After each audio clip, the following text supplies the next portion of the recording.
Anderson. Puts his arms out to knock Flair in the head. Oh my, oh. You see, you live by the sword, you die by the sword, baby. Hogan's out there now. Hogan is all That's over right. Anderson. Now the lights on it. One, two, he got it. The championship has changed hands, ladies and gentlemen. We have a new World Heavyweight Champion.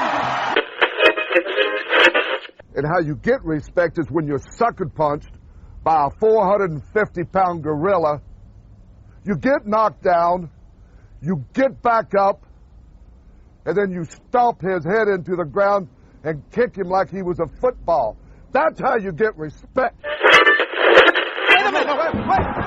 What the fuck are you doing? Bob Bamber, and welcome to the Wrestling 20 Years Ago podcast. We're going back in the time machine to January of 1996, Volume 2 of this month's show.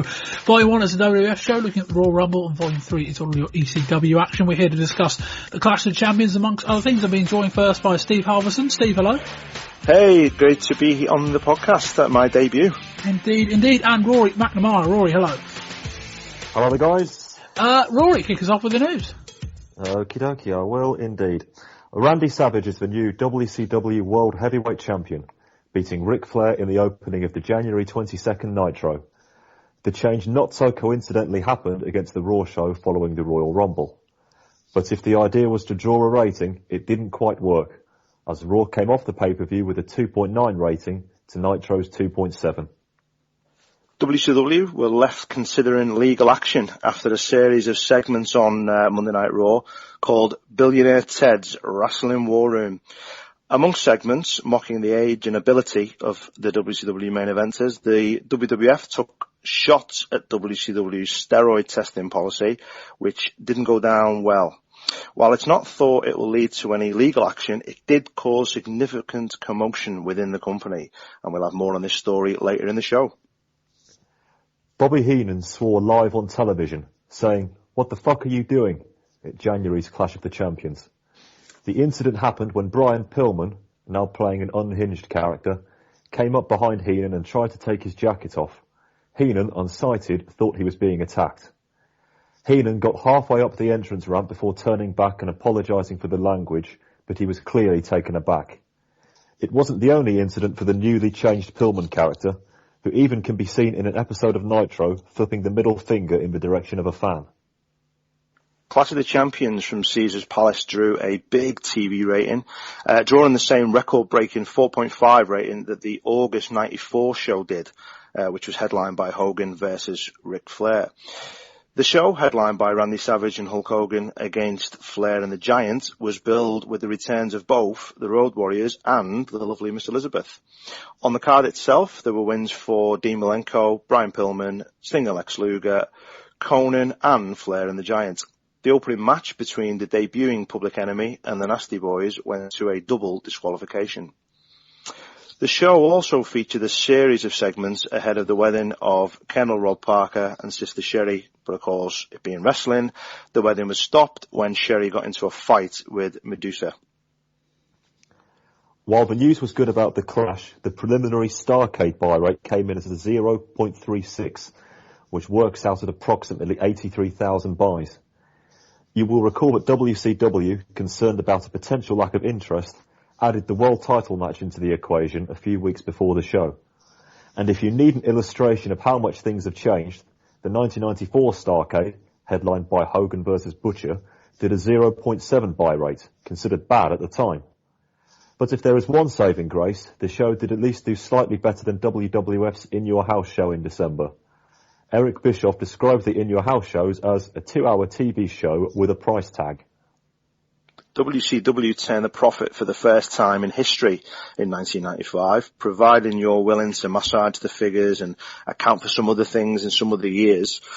The profit, said to be a small one, includes Hulk Hogan's salary reportedly being put onto Turner's books, along with factoring in 1994 buy rates for both Halloween Havoc and Starrcade, which did significantly better than 95's efforts. The numbers also amount to a video game sale. Turner Broadcasting now paying a fee for programming, along with the release of a number of talents, including Steve Austin, Vader, Dustin Rhodes, and Ricky Steamboat. Ric Flair threatened to quit WCW after the Clash, citing, amongst other things, the direction of his character and his push. After losing the World Title, the finish of the main event was switched to see Flair using brass knuckles to pin Savage.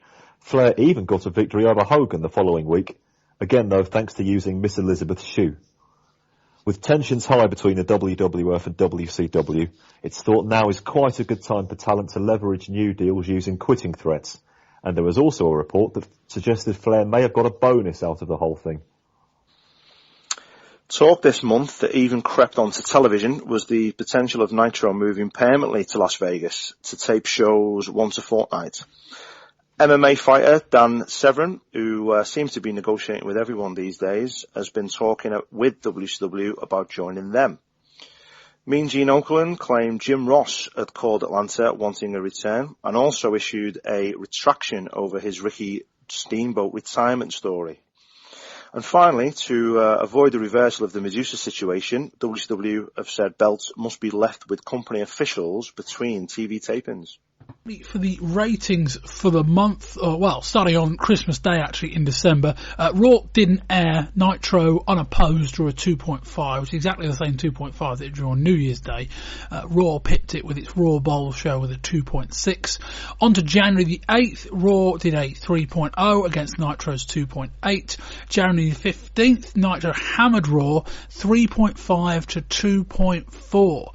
That lasted just a week as we get to the Raw after the Royal Rumble. Raw drew a 2.9 to Nitro's 2.7, and that's where we'll end the month with this month's ratings. The 29th will be revealed on next month's show. Let's go now to Mean Gene Okerlund. All right, I thank you very much, gentlemen. Macho Man Randy Savage, Hulk Hogan. Well, I said this was wilder than my New Year's Eve party last night. Close, but no cigar, Hulkster. We know something, brother. It seems like me and the Macho Man, his business has become my business, and my business has become his business. And the way things are right now, brother, with Ric Flair, with your belt, my belt, and Arn Anderson as the enforcer backing him up, I say, if they've got any guts, Flair and the enforcer AA, how about let's get it on next Monday Nitro, brothers? Wait a minute. Ric Flair, Arn Anderson is a tag team to beat the two of you. What about it, Macho? We got some unfinished business. Me with Arn Anderson and you with the Nature Boy. Crisscross, whatever works. Nitro next Monday. If you got gut one in your body, you'll accept the challenge, because we're about to trip the light fantastic, and we got secret weapons you never even thought about. Ooh, yeah! Macho Man, don't tell the brothers about our secret weapons, but monkey see, brother, monkey do. And next time you get in our way, we might have a pair of nuts ourselves, brother. But you know something, Macho Man? Fee, fi, fo, fum, that big, nasty, stinky one. The only way I can get through to him is to get rid of Flair and Arn Anderson before I can chop the beanstalk down. So if they've got guts, Macho Man, you and I are going to go to infinity and beyond next Monday night when we tear them apart, brother. Forever and a day. Problems, how are we going to solve them? One at a time. Next Monday is not going to be just a manic Monday. If they've got the guts. Gut check, Nature Boy. Let's do it. It sounds to me like we're going to have a match next Monday night here on Nitro. Well, you know, as far as I'm concerned, the four blind mice of Benoit, Pillman, Flair, and Arn Anderson, if they don't have enough guts by themselves, we'll take on all four of those little Shetland ponies, brother. What are they going to do, Macho Man, when we destroy them, brother? What you going to do? All right, gentlemen, I thank you very much. We have got action.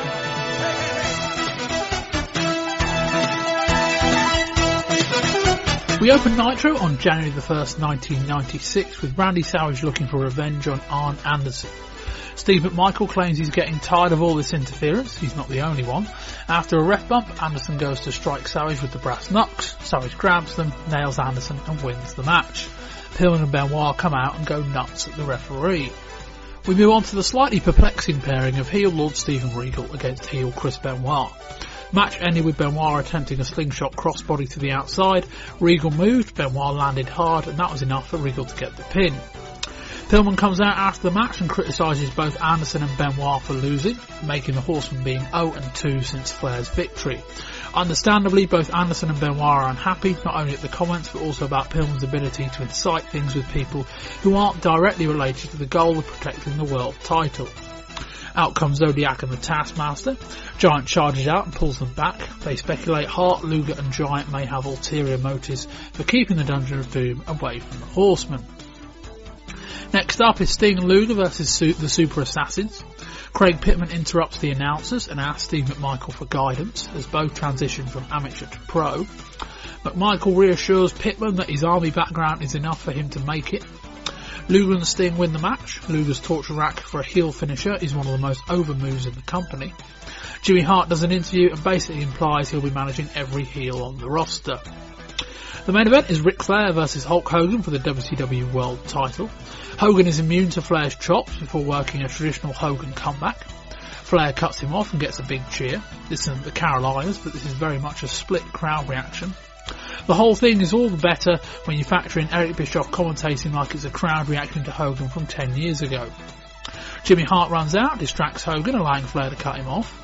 Hogan big boots Flair, drops the leg, then rather than pinning Flair decides to chase after Hart. Arn Anderson levels Hogan off the distraction. Hogan pops up, reveals the brass knucks, and the ref calls for the disqualification. After this chaos ensues, Pillman and the Dungeon of Doom charge out, Giant runs out with a stool, Savage runs out and runs them off, and we get some bollocks from Zodiac as he walks to the back. Hogan then says he and Savage have some common enemies. Hogan invites Flair and Anderson to face off against him and Savage next week.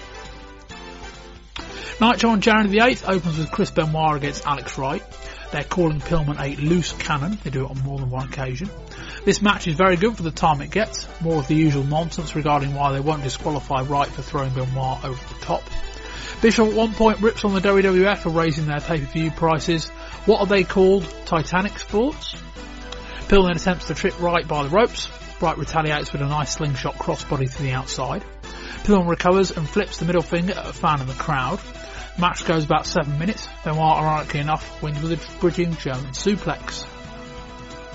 Next up is Eddie Guerrero against Lord Steven Regal. Bischoff tells people to forget about the Royal Fumble while promoting the Clash. This is another very good match which Guerrero wins with a backslide. Mean Gene Okerlund is joined by Lex Luger and Sting on the ramp. Sting asks if they have a problem, specifically with the ending of the triangle match at Starrcade where Luger prevented Sting re-entering the ring.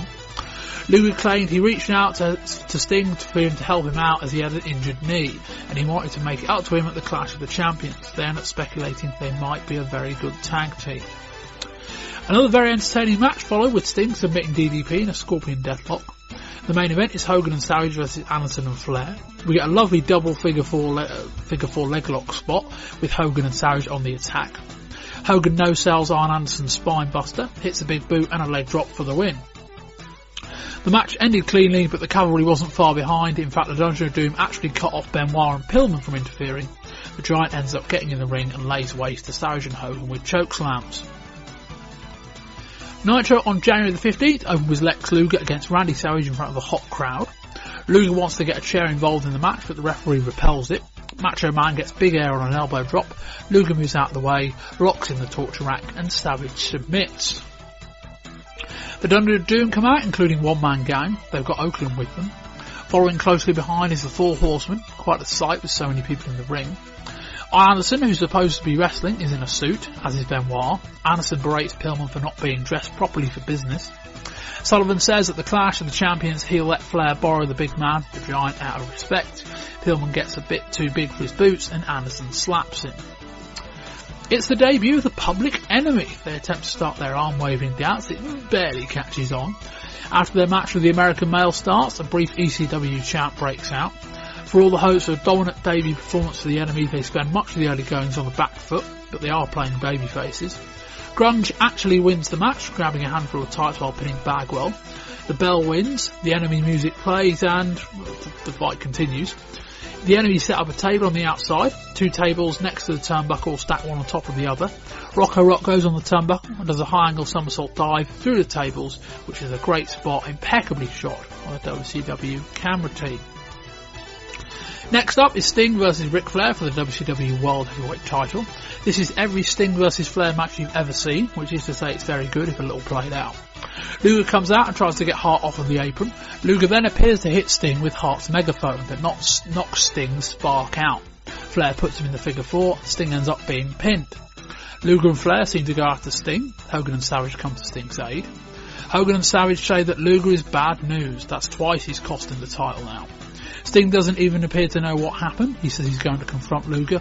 Hogan then says he wants a title shot and he says Savage isn't 100%. The main event is Meng against Hulk Hogan. The crowd rallies behind Hogan amidst an early onslaught. Savage thwarts an interference attempt and Hogan wins the match after nailing Meng with his own golden spike. We'll now cut back quote unquote live to the podcast recording where we're going to discuss the Nitro on the 22nd ahead of the Clash of the Champions review. And we come back in for the Nitro on the 22nd. We're at Caesars Palace. We're reviewing this live because we're about to do a kind of pay-per-view style review of the Randy Savage and Ric Flair match, which opens up the show. This is going up against the Raw that followed the Royal Rumble. WCW are promoting 2 championship matches for the Clash. On this show rather, before Conan of AAA fame interrupts the announcer at the top of the show. He says he will be defending his Mexican Heavyweight Championship against Psychosis at the Clash tomorrow.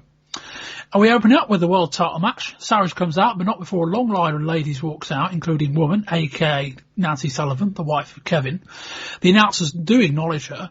Savage comes out, Hogan comes out not far behind and wishes Savage good luck. Tells Savage he wants the first shot after he's won the title. Savage then repeats the what it is line from World War III. What it is what it is. Bischoff then says that Miss Elizabeth is reunited with Savage and Hogan. I'm guessing Woman isn't going to be playing her after all then. And we open up, it's Randy Savage versus Ric Flair with Jimmy Hart for the WCW World Heavyweight Title. Flair goes straight for Woman, shaping for a dance. Flair gets a slap for his troubles and we're off to a hot start.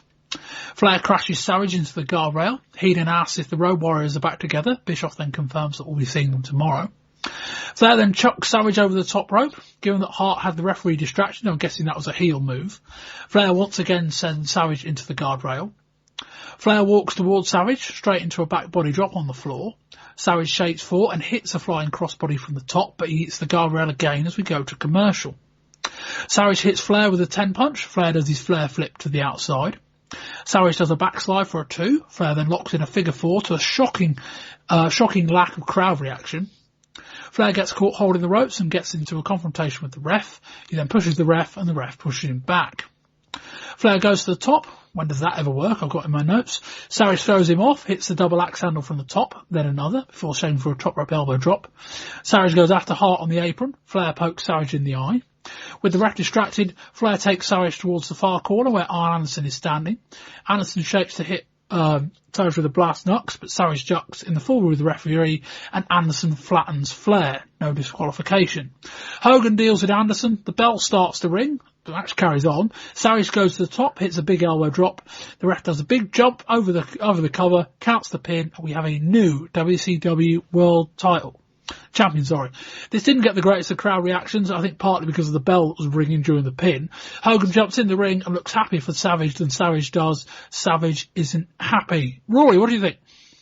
Well, second time I've done a WCW show and the second time I've seen Randy Savage win the title in somewhat indecisive circumstances. I'm always a little bit dubious about changing titles on television, changing the world title on television. From a kayfabe perspective, I mean, it makes perfect sense. I mean, the characters wouldn't care about when they're having a match. They want to go and win it wherever it's taking place, be it on TV, a house show, pay-per-view, whatever. And more the point that a championship match shouldn't be any more important if it was on pay-per-view versus if it was on a Nitro. It shouldn't really be any different. Absolutely. You're fighting for the belt, and from the character's perspective, that should be the most important thing, and I entirely understand that. But when you're scripting an event, which of course is what's happening here, you can build up to these matches. You can make your title changes mean something. We've gone back and forth with the belt now for 2 months, and I'm still not entirely sure why. I'll get onto that again in a sec. The match itself was decent action, but I wouldn't say it was much more than that. I say the crowd really weren't into it. I mean, they tried to get some heat early on with a couple of early guardrail spots, like you mentioned in the report, but the crowd weren't biting on even that. Were they not expecting a title change here? Do they think Flair was just going to mow over Savage? I don't know, but it was curiously heatless, the match itself. They tried to make a big deal of it. As you mentioned, Randy Anderson did his babyface is about to win the title jumping pin. But that didn't really help either. I mean, Hogan, of course, being Hogan, was in there the very second the 3 count was administered, because that's when Hulk Hogan does, when one of his friends wins the title. And this just never got going. Again, I still don't think Savage is fully fit. I said that 2 months ago. I'll probably be saying that in another 2 months as well. Flair going through the motions. When the figure of 4 doesn't get a crowd response, you know you've got problems. And it's just meh. And this is for a title change of the biggest belt in WCW. Ooh, not pretty. Steve? Yeah, agreed with that.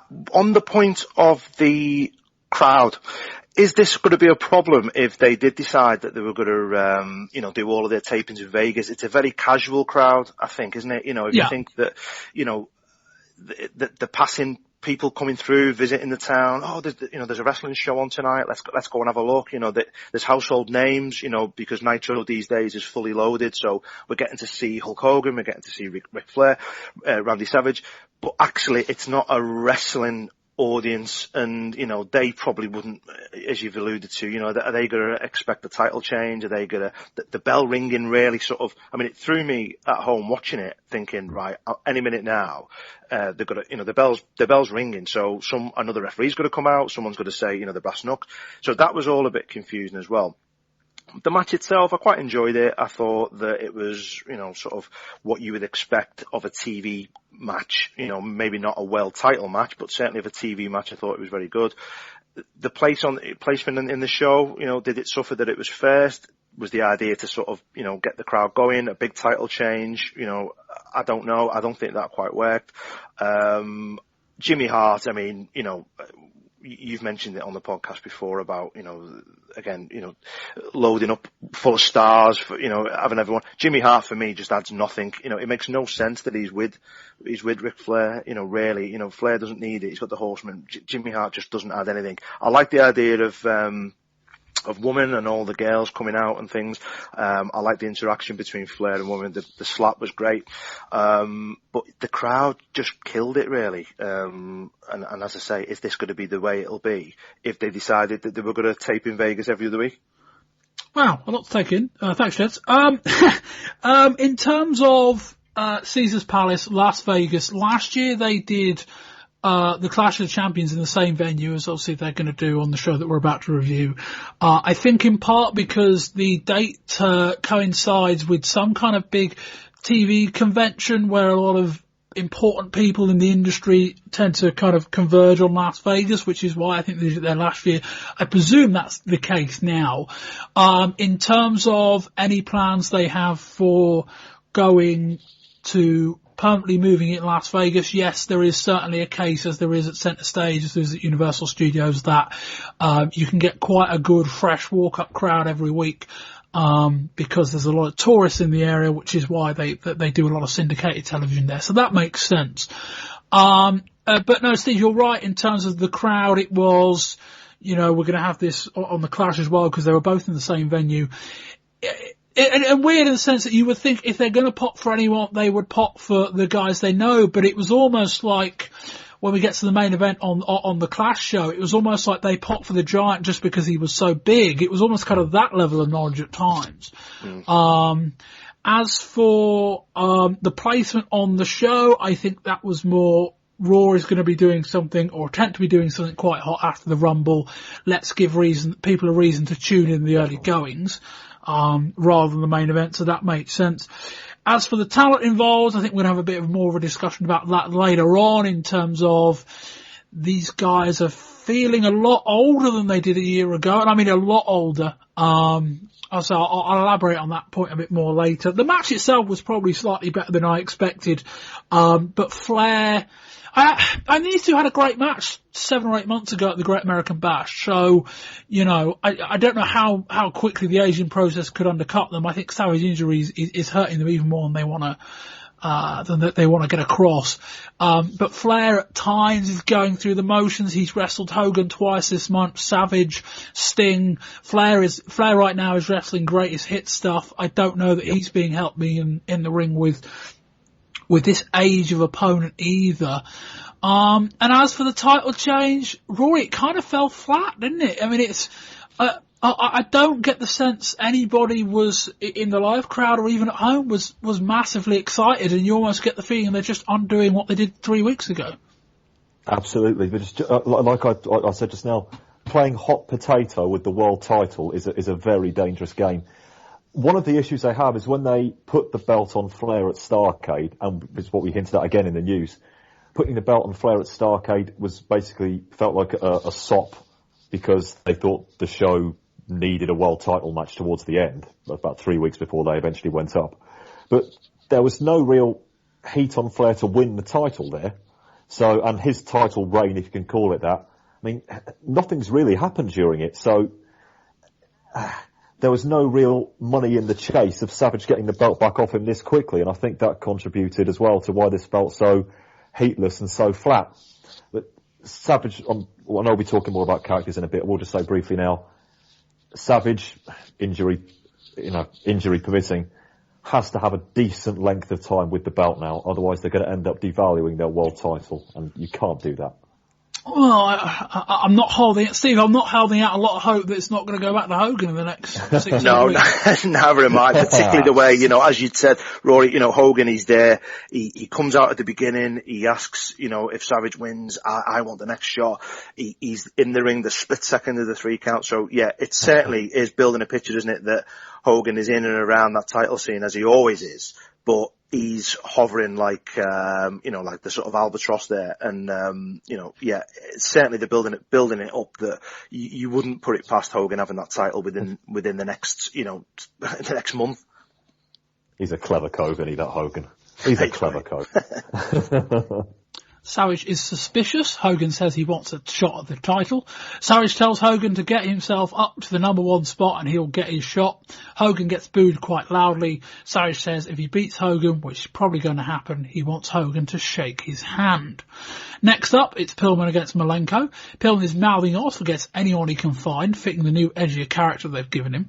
Malenko gets an audible pop with a lovely running clothesline and a brainbuster. A very hard-hitting and good match literally ends with Malenko getting his foot trapped in the ropes. The referee seeing this happen and then counting the 3 anyway.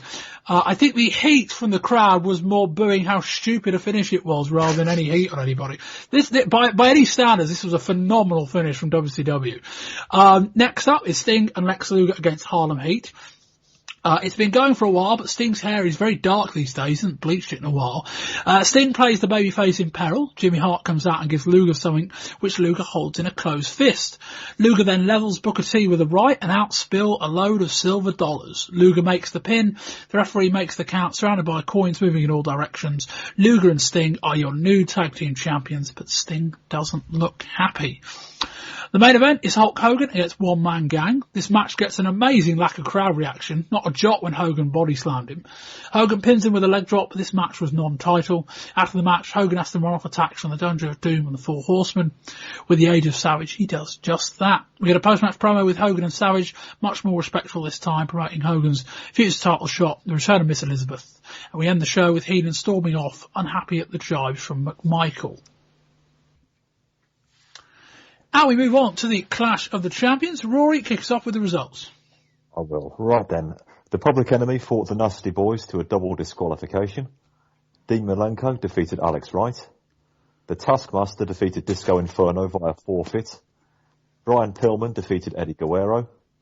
Sting and Lex Luger defeated the Blue Bloods. Conan defeated Psychosis. And Ric Flair and the Giant defeated Hulk Hogan and Randy Savage. Steve, what do you think of this show? I liked it. It did remind me a little bit of some of those old Coliseum home video ones that the WWF used to produce, only because I like the individual segments. It didn't seem to flow very well, but when it kept on cutting to Gene outside the chapel, I did enjoy those bits, but it took you out of the show a little bit. But overall, very entertaining show. Main event is what it is when, you've got the Giants, involved. It's a spectacle. I think, as you said earlier on, the crowd seemed to sort of like him because of maybe the size of him, but quality-wise, it wasn't great. And I did like the fact that, we've got the AAA, belt, we've got the situation there now where they're bringing in people like Conan. I did enjoy that. I thought that was something different. Rory? I thought this was fine. Remember, as we always say, our normal caveats when talking about the Clash, this is free TV, this isn't pay-per-view. So you've got to take that into account, and it was for a perfectly acceptable watch. No standout matches or any matches really close to being standout, but there was nothing really actively bad. There was a nice through-line storyline completion about the wedding, which we'll get to. The 2 hours absolutely zipped by, I've got to say that. So yes, nothing earth-shattering with one notable exception, which we'll get to. But for a 2 hour free television program, you can't really complain too much. Yeah, classic WCW in a way. A lot of stuff that was irrelevant, forgettable, or just downright bad. And yet a lot of stuff that was either really good or teased the potential to be really good, all in a very tightly packed 2 hour show that was probably kind of a middle of the road show on the basis of some very good stuff and some very bad stuff, but enough positives to go away from this show where I think most people probably would have enjoyed it if nothing else. But yeah, I think we'll pass comment on things as we kind of get to them. We're at Caesar's Palace once again. Tony Schiavone and Bobby Heenan are on the call. Footballer Kevin Green will be on the show. Mean Gene Oakland is at the Little White Chapel in Las Vegas ahead of the nuptials between Sister Sherry and Colonel Robert Parker. We get a brief video package from the Public Enemy, which Schiavone manages to talk over. And we open up with the Public Enemy, Flyboy Rocco Rock and Johnny Grunge, versus the Nasty Boys of Brian Knobbs and Jerry Sags. We start with all four men brawling. Rock and Sags tumble to the outside. Knobbs levels Grunge with a clothesline in the ring, and Rock and Sags exchange guardrail clotheslines. Rock then gets crotched on the guardrail. Sags wanders up the R-way. Sags returns with a table. This isn't ECW, so you have to walk about 100 feet to get it. Schiavone tries to imply there are legal men in this match. Yeah, good luck with that, Tony. Sags goes to run Rock through the table, but Rock counters into a bulldog. Rock hits a moonsault to Knobbs standing in the ring. Grunge and Sags are fighting on the outside. Knobbs sends Rock off the apron. Rock seems to hit the apron hard on the way down. Knobbs pile drives Grunge, the Nasty set up the table, and the ref just calls for the bell. But we carry on anyway. Rock does a moonsault to Knobbs on the table. The table doesn't break, and Rock seems to land hard as he kind of overshot it. Grunge grounds a long piece of table that broke off. Sags takes it off him, leathers him with it, and a small piece flies off about a foot long and flies off deep into the crowd. Sags then grabs the table and just launches it at Grunge on the outside. He then continues to attack Grunge with a piece of the table. They actually cut away to an advert break with Sags in full flight charging towards the ring. Rory, what do you think of this? I didn't have much time to think about it. I mean, the match itself was only 4 minutes long, which I thought was a bit strange from them. If they're trying to get Public Enemy over to an unfamiliar audience, then a 4-minute match which ends when a table is brought into the ring, not even used, is not going to help them, regardless of the shenanigans at the end, which was admittedly a great deal of fun. I like that the Public Enemy have been allowed, at least at the moment, to keep their ECW gimmick. I did fear that there were going to be WCW eyes at some point, but still the same names, still the same character names, still the same madcap block party throwing guys from the Northeast, which is good. Putting them in a feud with the Nasty Boys is sensible. That's going to get Public Enemy noticed with all the usual plunder that we like to see, or they've got very used to themselves over the last 2 years. And of course, the Nasty Boys have been involved in WCW versions of those matches in the past, which have been entertaining, shall we say, the ones against Cactus Jack and Max Payne, and the concession stand brawl with Harlem Heat a couple of years ago. So they're the right people to have with them. But let's at least properly see an actual hardcore match between them. I mean, 4 minutes, you can't really judge anything.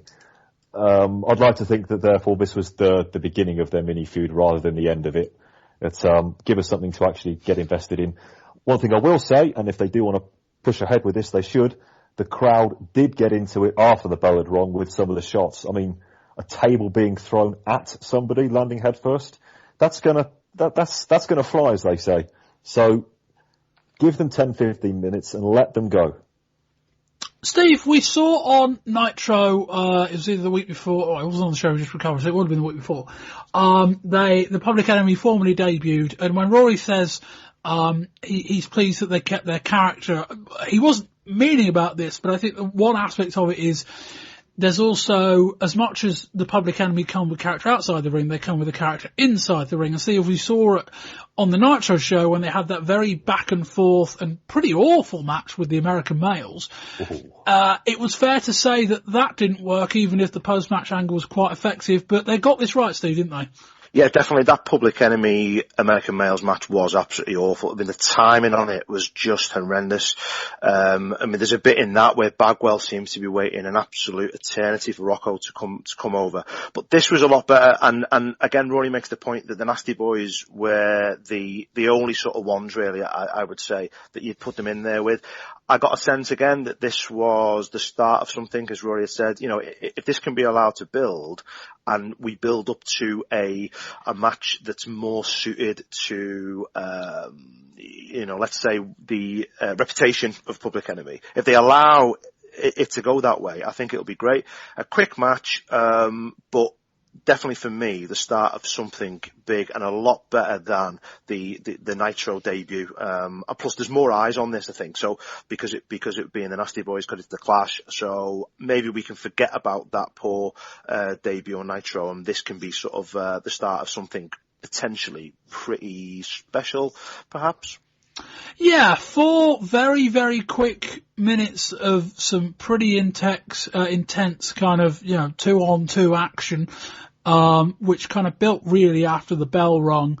I think somebody in the Pro Wrestling Talk said that while the Public Enemy are in WCW, they should only face the Nasty Boys. To be honest, I can't really disagree with that line of reasoning, in the sense that these two teams, and we've spoken about it on the ECW show on a number of occasions before, that this is, I don't want to call it a dream match, but this is the match. These are the two teams that we'd love to see go against each other. I suspect it would perhaps be a little bit better in ECW, but beggars can't be choosers.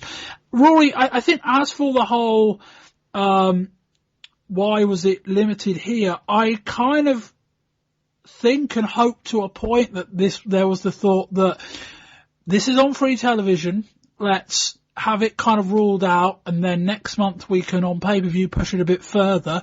And then lest we not forget, Rory, in March there's a pay-per-view called Uncensored. If you're going to have the big blow-off brawl, that's the place to do it. Yep, totally agree, and let's hope they do. But this is WCW. Enough said. We will see. But no, I think in terms of the match against the American males was a proper dull match. It was, let's see if Rock and Grunge can wrestle, and then on up to that standard. But they didn't get this far. But they haven't come. They've come as advertised, really, and I'm glad they got to this kind of match so quickly. That tells me that somebody backstage in WCW is on the ball. It's really, can you get them over enough against an act like the Nasty Boys, where once that feud concludes, they can transition into a slightly more traditional program and be effective. But I think we'll see how that develops in the coming months. They run an ad for Super Brawl listing the former, present and future champions. In the vignette, in order, they are Sting as the former champion, Savage as the present champion, and the future, Lex Luger. Interesting. I don't know, on the month where you're being ragged by the WWF for having a bunch of old guys in your in your kind of roster, in your main event, I kind of think I may have picked somebody else for the Future Championship. Although, to be honest, like, Future could just be Hogan. I think that's at least the most accurate representation of where they're going. At least you would think the Giant. You would think the Giant would be the right guy for that spot, if nobody else. Anyway, Eric Bischoff interviews Ric Flair and the Giant. Flair says the title loss meant nothing. Yeah, way to go, Rick. That's a good idea. He and Savage will have to get it on in the ring tonight with him and the Giant. Flair says a little woman told him last night, with you, I'm going to fantasize. With the Giant, I'm going to giant size. Whatever that means. We see a clip from Saturday night of Dean Malenko putting the Texas Cloverleaf on Alex Wright. Wright got to the ropes, but Malenko didn't let go. And next up, it's Dean Malenko against Alex Wright. Wright hops out of a leg choke. Malenko pops out of one into a leg drop. A very good 45 seconds of technical exchanges. We get an unnecessary set of flips where Wright does 2 drop kicks to Malenko, who regroups on the outside. Malenko starts working Wright's left leg, rattling it off the ring post. Malenko goes for a leg whip and Wright seems to fall in completely the wrong direction. That looked quite painful, although Wright seemed to be fine. No crowd heat for this at all. Wright overshoots a top rope crossbody and barely catches Malenko. Malenko climbs to the top, Wright drop kicks in, then hits a superplex where he appears to let go of Malenko halfway through. Wright goes for a true German suplex but only gets a 2. Malenko takes down Wright by the leg. Malenko flips a bridge pin. The ref counts 2. Wright kicks out, but the ref awards Malenko the match. Essentially, Malenko let go of the pin before 3 because he heard the first count and it wasn't. But anyway, they just, rather than continuing on, they just awarded Malenko the match. Steve? I like this. I thought this was really great. I did enjoy Shivani calling the 36-year-old Malenko a youngster during the match. But I thought this was great, and I really, again, it's the crowd, it's this crowd that are just weren't into it at all, which is strange because it told a good story. I thought some of the moves, I didn't pull everything off, but some of the moves were great. And Alex Wright, is he saddled with a sort of just a gimmick that really people just can't take to? Because technically, I really like him. I think he's a great wrestler. He just needs something more. And then the Malenko thing, we saw the clip from Saturday night. Was that just is there something down the road with Malenko, or was that just to promote this match? Where he kept he wouldn't let go of the hold, and it seemed to be that maybe it was a little bit out of character for Malenko, but I don't know. Again, with this being WCW, is that something or nothing, or is that something that they may pick up on a later Nitro? No real answer to any of those questions, really, Steve. Yeah, I mean, I think you're right in the sense that Malenko is a guy that they've done almost nothing with on a character standpoint.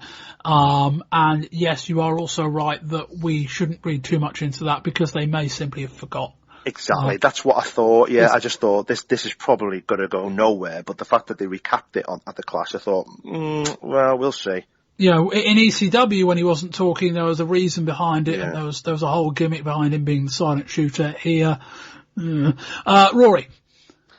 Really enjoyable stuff. This is what you want from a free TV show.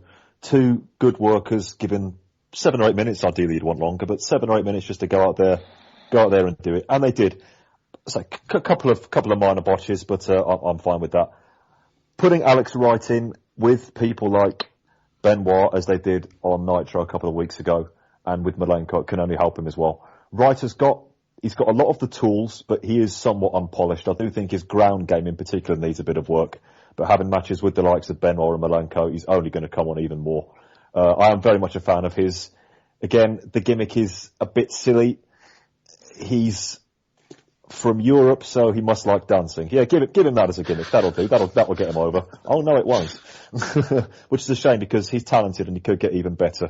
Malenko is Malenko. We've said it many, many times. We'll say it many, many times again. I wouldn't have a problem at all if this is the beginning of WCW doing their version of the Shooter Dean Malenko gimmick. I'm not sure that is where it's going, but one can only hope. But this was absolutely fine. I'm still, as I just hinted, I'm still not entirely sure about what's going to happen with either of these 2 guys as regards their position on the card is concerned. But if you want to have a good match, a good 7 or 8 TV match, put these 2 together and you've got it. Fine stuff. Although I will just say that was an odd finish, wasn't it? Yeah, was that a botch or not? Well, as I say, because it's the classic thing where some refs will kind of put their hand down to check the shoulder before they start counting. And if the wrestler involved thinks that's the one, they'll get to the 3 and they'll let go. And so I put right kicks out. I think it's probably more accurate to say Malenko let go of the pin. But yeah, it happens. Yeah, this match was fine. Wright, as we said, is a guy that's improving quite rapidly. I mean, sure, to a point, you put him in the ring with, was it Nakagawa? No, Nakagawa's ECW. Whoever he faced last month at, Starrcade, you put him in the ring with Benoit, with Malenko. He is the kind of guy that can play, I won't say second fiddle, that's a bit harsh, but he's the kind of guy that can play the other half of a really exciting match. But Steve, I think we're playing into the problem here that this is quite a casual crowd and not a crowd that was massively receptive to good technical wrestling. No, they weren't a patient crowd. I think they were sort of, they're looking out for the next big pop or the next sort of guy to walk through the curtain. But from a TV point of view, if you can sort of just concentrate on what's happening in the ring, I thought it was really good. I mean, sometimes, a match can be that good that it really, you can concentrate on what's happening. It doesn't really matter about the crowd. It wasn't that good, so the crowd did bring it down. I'd say, if you were gonna give it a rating, I think the crowd affected it. But again, it's this, we've mentioned it throughout the show now, it's this casual Vegas crowd.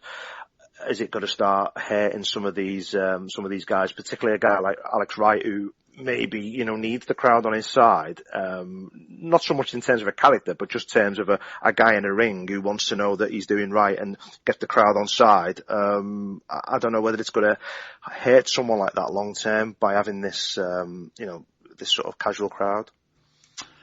We come up next for the Taskmaster with Jimmy Hart versus Disco Inferno. A guy walks out dressed as Elvis, and it doesn't appear to be Disco Inferno. Schiavone says, "Don't look at me, Kevin, I'm just an announcer." Of course, that's Kevin Sullivan, the booker. Elvis takes the mic. He's here to deliver a singing telegram. The telegram says that Disco is at the chapel ahead of Colonel's wedding. Taskmaster starts beating up Elvis. This was awful. I've got in my notes. Rory, I mean, I don't know, we're talking about TV time being, quite the commodity. It seems like they had Taskmaster, to me at least, it came off as quite a babyface move beating up Elvis. I don't know. I don't know whether, I'm just not a big enough fan of Elvis. We're in a different country. But the Elvis impersonator was so bad and so annoying, I popped when Sullivan started attacking him. This is just Kevin Sullivan getting himself on the show, I suppose. I mean, okay, if somebody told me that we're not going to get the advertised match of the Taskmaster versus Disco Inferno, I wouldn't be entirely disappointed. Although what we got almost had me hankering after it, almost. I mean, Kevin Sullivan beats up an Elvis impersonator, the kind you wouldn't even find on Blackpool Pier. I mean,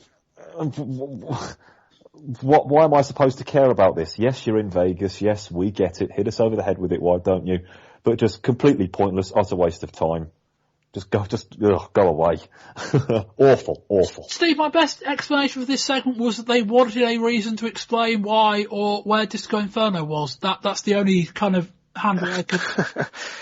Yeah, I just don't get it. If we have, or we've got the sort of comedy Vegas elements with Gene outside the chapel, so we didn't need an additional, we didn't need the Elvis, we didn't, as you said, we know we're in Vegas, they've already established that several times, and throughout the show, the chapel bits with Gene and the Colonel would have been fine. They didn't need to put any more Vegas stuff in.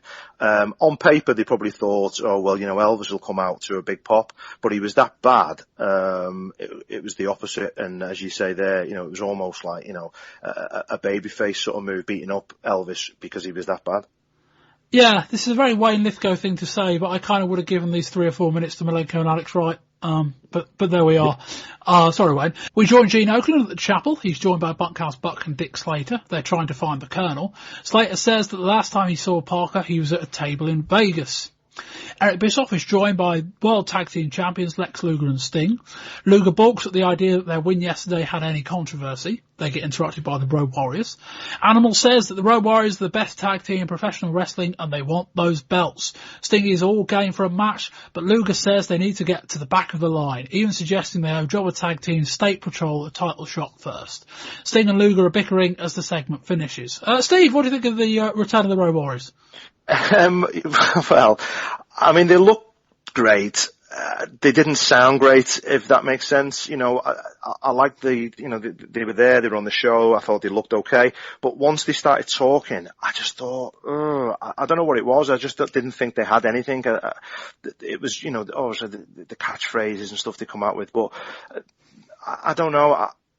I just see that they've been thrown together. I mean, I know that there was a mention that they'd be there on the night. I didn't expect them to come out during this interview. I didn't think that was the way to bring them out on the Clash. So I thought it was odd that they came out during this interview section with someone else. It wasn't their own interview section. So I thought that killed it a little bit. I didn't mind that. I think, and as one of the things we didn't massively get onto when we were discussing Savage and Flair was that the placement of that, not on the show, but on the show itself, rather than on the Clash, was that they'd rather use it to try and score a rating against Raw versus on a Tuesday. I think this was more of a case of, we'll advertise the Road Warriors, or we'll say they're going to be there, people will tune in, and then we can advertise their first match on the Nitro the following week, and that can hopefully help us boost ratings. I think that made sense. Rory, I think my favourite part of this was Lex Luger in proper heel mode, and not that he didn't have a point, which is what I kind of quite like, because Luger's like kind of, trading this balance between this in-between a character and just a proper heel. But I did enjoy him suggesting that people would rather see Luger and Sting versus State Patrol before Luger and Sting versus the Road Warriors. that was a good one. That seemed to throw our interviewer friend as well, which I quite like. I'm quite enjoying this run from Luger, actually. I said when I was on the show in November, I'm interested to see where they take this Luger Sting thing. It's okay. He seems to be enjoying himself playing this tweener character, switching between heel and face whenever it's called upon. So I hope it goes on for a while, because like I said at the time, I need to do something with him. He came in as a big name, starting off Nitro and all that. So keep it rolling. As for the Road Warriors, this isn't 1988. They're not going to get a pop just by turning up anymore. They've got to earn it this time. And I'm not sure this particular messy promo is going to help them very much. Okay, having them in with the tag team champions who happen to be big names like Sting and Lex Luger, fair enough. But I'm not particularly enthusiastic about their comeback. And I don't think whoever's directing is either, because if you notice, the mic was pulled away from Hawk before he even got a chance to properly say "what a rush." Inauspicious start. The injury is to the cervical area of my neck. My right arm is going numb. It's weakening. And I've talked to 2 different doctors, and both of them recommend that the only way to fix this is through surgery. And it's a career-ending injury. There's never a good time for an injury. Look in the mirror. But who do you see? This one did come at the worst time of my career. Look in the mirror. Thanks to Gary Spivey, my confidence level was soaring. I was on a roll. I was in control of my destiny. And it just like Gary had predicted, it was just a matter of time before I had a belt around my waist. There's something else on my mind. I would rather, if you don't mind, I'd rather talk about the Four Horsemen and the reason why I confronted Brian Pillman. I am from the old school where you earn respect. And how you get respect is when you're sucker punched by a 450-pound gorilla. You get knocked down, you get back up, and then you stomp his head into the ground and kick him like he was a football. That's how you get respect. And obviously, the Four Horsemen don't know what the true meaning of respect is. You see, each one of the horsemen play a role. Brian Pillman's role Horseman material is to provoke. and the killer instinct. They knew that I would be the one to come out and to confront Brian Pillman and the Four Horsemen. The truth is, you see, and a lot of people don't know this, I was recruited by Arn Anderson and Ric Flair a long time ago about being a Four Horseman. You see, Brian Pillman would have never been a Four Horseman if I had chose to be one. They've held this against me ever since I turned them down, and it's quite frankly, I told them, right straight up, man to man, eye to eye, that I wanted no part of a gang. And that's exactly what the Four Horsemen are. But this whole thing was orchestrated by Flair and Anderson. Have you ever seen Arn Anderson use a pile driver? Have you? Never. Send him up for a big drop. Oh, no. You see, because Ric Flair, when he got up on that stage, and when Arn Anderson picked me up, and Flair and Arn both came down at the same time, they knew exactly what the result would be from a spiked pile driver. This was no accident.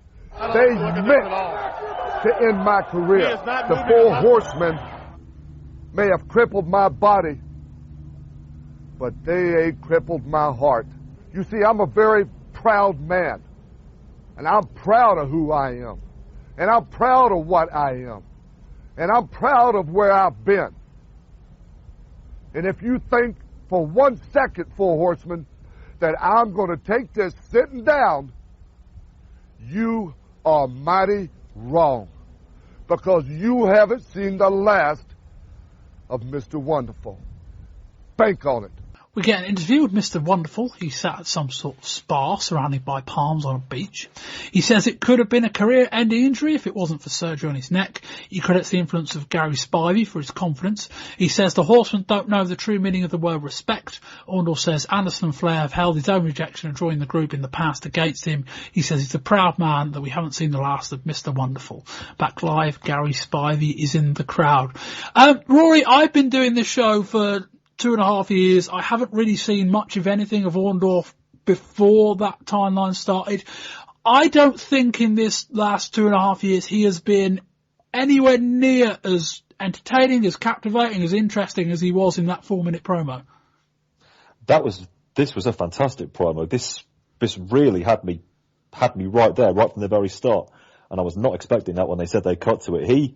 He showed genuine fire during this. I got the impression that he legitimately was somebody who saw his career could be coming to an end, which is, in real terms, very, very true. And he meant it. He really meant it. And I was with him. And they needed to do this. I'm glad, because there's still memories, I wish they hadn't really touched on it, memories of that atrocious vignette they did at Fall Brawl with Gary Spivey, which even by professional wrestling standards showcased some of the worst sub 3 a.m. on the Disney Channel acting you'll ever see anywhere. I didn't need reminding of that. But this promo was excellent. I don't think there can be much of a payoff to it, because he's clearly closer to the end of his career than he is the beginning. But for those 4 or 5 minutes, I was right there. So well done to him for that. Steve, was this the best part of the show? This was really good. You know, it wasn't a character talking. This seemed to be, Paul Orndorff talking, and as Rory's just said there, he knows he's coming to the end. So I think it really brought us in to the promo, because, we know he's coming to the end of his career as well. We know, sort of, he's been around now since, 20, 25 years, so for that respect, it was a real good job of building up him return and having one last run. You're not expecting, title runs or anything like that, but you are expecting him to come back and be put into a good program with the Horsemen. Yeah, I thought this was excellent. I don't know whether Orndorff as a babyface is necessarily going to work, but I guess we're going to have to try and find out. I think it's him feuding with the Horsemen. It's not, the Horsemen have got other things to do, but him feuding with the Horsemen is far more natural a program than I think anything else they could do with him right now. And I'd kind of like to see Orndorff paired with one of the younger guys. We talk about a Dean Malenko type of someone who's not doing a lot at the moment, certainly while Orndorff's injured, but also even when he's fit. Like, I think him as a veteran workhorse babyface coaching a younger guy could be beneficial all round. And, particularly if he's going to take on the Horseman, he's going to need some backup. So I think that might be an interesting way to go as well. But yeah, full of praise of this segment, really. I can't really criticize it. I think Orndorff was, I think fire is the right word, Rory. And it's not the kind of promo you can cut every week. There's only so many times you can cut that kind of powerful promo. But, big thumbs up. We get to the chapel and Colonel Parker arrives in a taxi. He says to the driver, "I'll get you your $20 before going up to Meansy in Oakland and asking if he can borrow $50. He says he's lost all of his money. He then takes a call from Sherry, we think. That will play into what happens later. Next up, it's Brian Pillman against Eddie Guerrero. Pillman jumps out and starts riding up the crowd. He shakes for a test of strength before leaving Guerrero hanging. The pair start shoving the match. Guerrero drop kicks Pillman to the outside. Pillman starts ripping off Bobby Heenan's jacket. And Eddie. Wait a minute. Wait. What the fuck are you doing? Easy. Heenan, clearly not expecting it, says, "What the fuck are you doing?" He then walks up the aisleway before eventually returning his commentary position, apologising for his language but saying he was concerned for his well-being. Essentially, I think Heenan's had either some long-standing problems with his neck or he's had some recent neck work, and he didn't want to be involved in any physicality. And nor, I guess, was he expecting it. Guerrero fires Pillman off the ropes while hitting a lightning fast and perfectly executed Tilton World backbreaker. He then hits a lovely swinging DDT from the second rope for a 2. Pillman tries to pin Guerrero with his foot on the ropes, but Eddie kicks out. Pillman hits a running crossbody, holds the tights, and gets the 3. Steve? The match was good, yeah, but, I mean, the match sort of paled into insignificance to what happened sort of in the middle of it. But the match, I'm just going to focus on the match. I thought it was a great match between two, young, technically sound guys. I really like Pillman. I think potentially Pillman, if we, even away from this sort of new character that he seems to be playing, I think he could have the potential to be WCW's, Shawn Michaels if there wasn't that many guys stacked above him in the pecking order. I think he's great. I really like him. He's been around for a number of years, but he seems to, even physically, he seems to have changed. I don't know whether he's bulked up a little bit. His style's sort of changed a bit, but great match. Guerrero is always great value. So putting these two together was great. But, as I say, the match was sort of one element, of this whole section. Rory. The match first. The match for me was okay. No more than that. These two are certainly capable of going well above okay as well. But it never really got going because of what happened after 2 minutes, and everything else just didn't matter. It was fairly inconsequential compared to that. I think Pillman in the ring, I agree, he has changed his style. Has he necessarily changed his style for the better? I'm not so sure. On offense, he didn't really do a whole lot in this particular match, really. It's certainly not the Brian Pillman in the ring that we saw even in the match against Alex Wright at the Great American Bash, and that was only 6 months ago.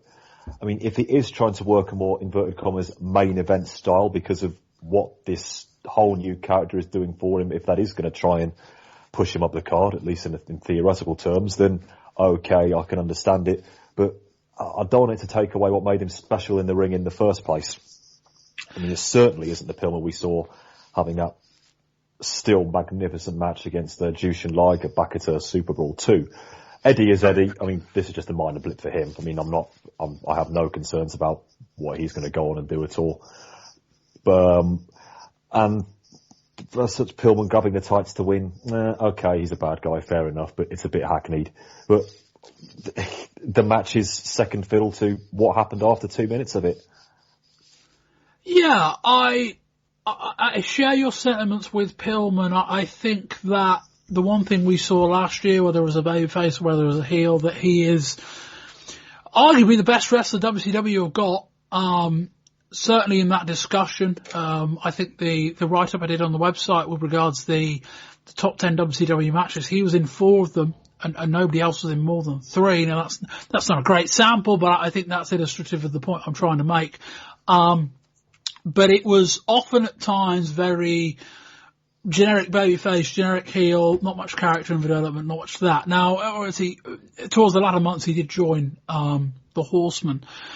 I kind of feel that he's changed his character for the good, but at a significant degradation to not his in-ring work, but his in-ring style. Like this kind of 7 or 8 minute match. You imagine Pillman Guerrero last year, with Pillman 6 months removed perhaps from the heel turn, certainly from joining the Horsemen, against Guerrero, given 8 or 9 minutes, would have torn the place down. You would suspect, because they're both good enough, they can both wrestle at a quick enough pace, and they're both agile enough to work with the crowd and work them into it. Instead, what we got here was a very bits and pieces, stop-start, Pillman spending a lot of time gesturing to the crowd, having got to the Heenan thing.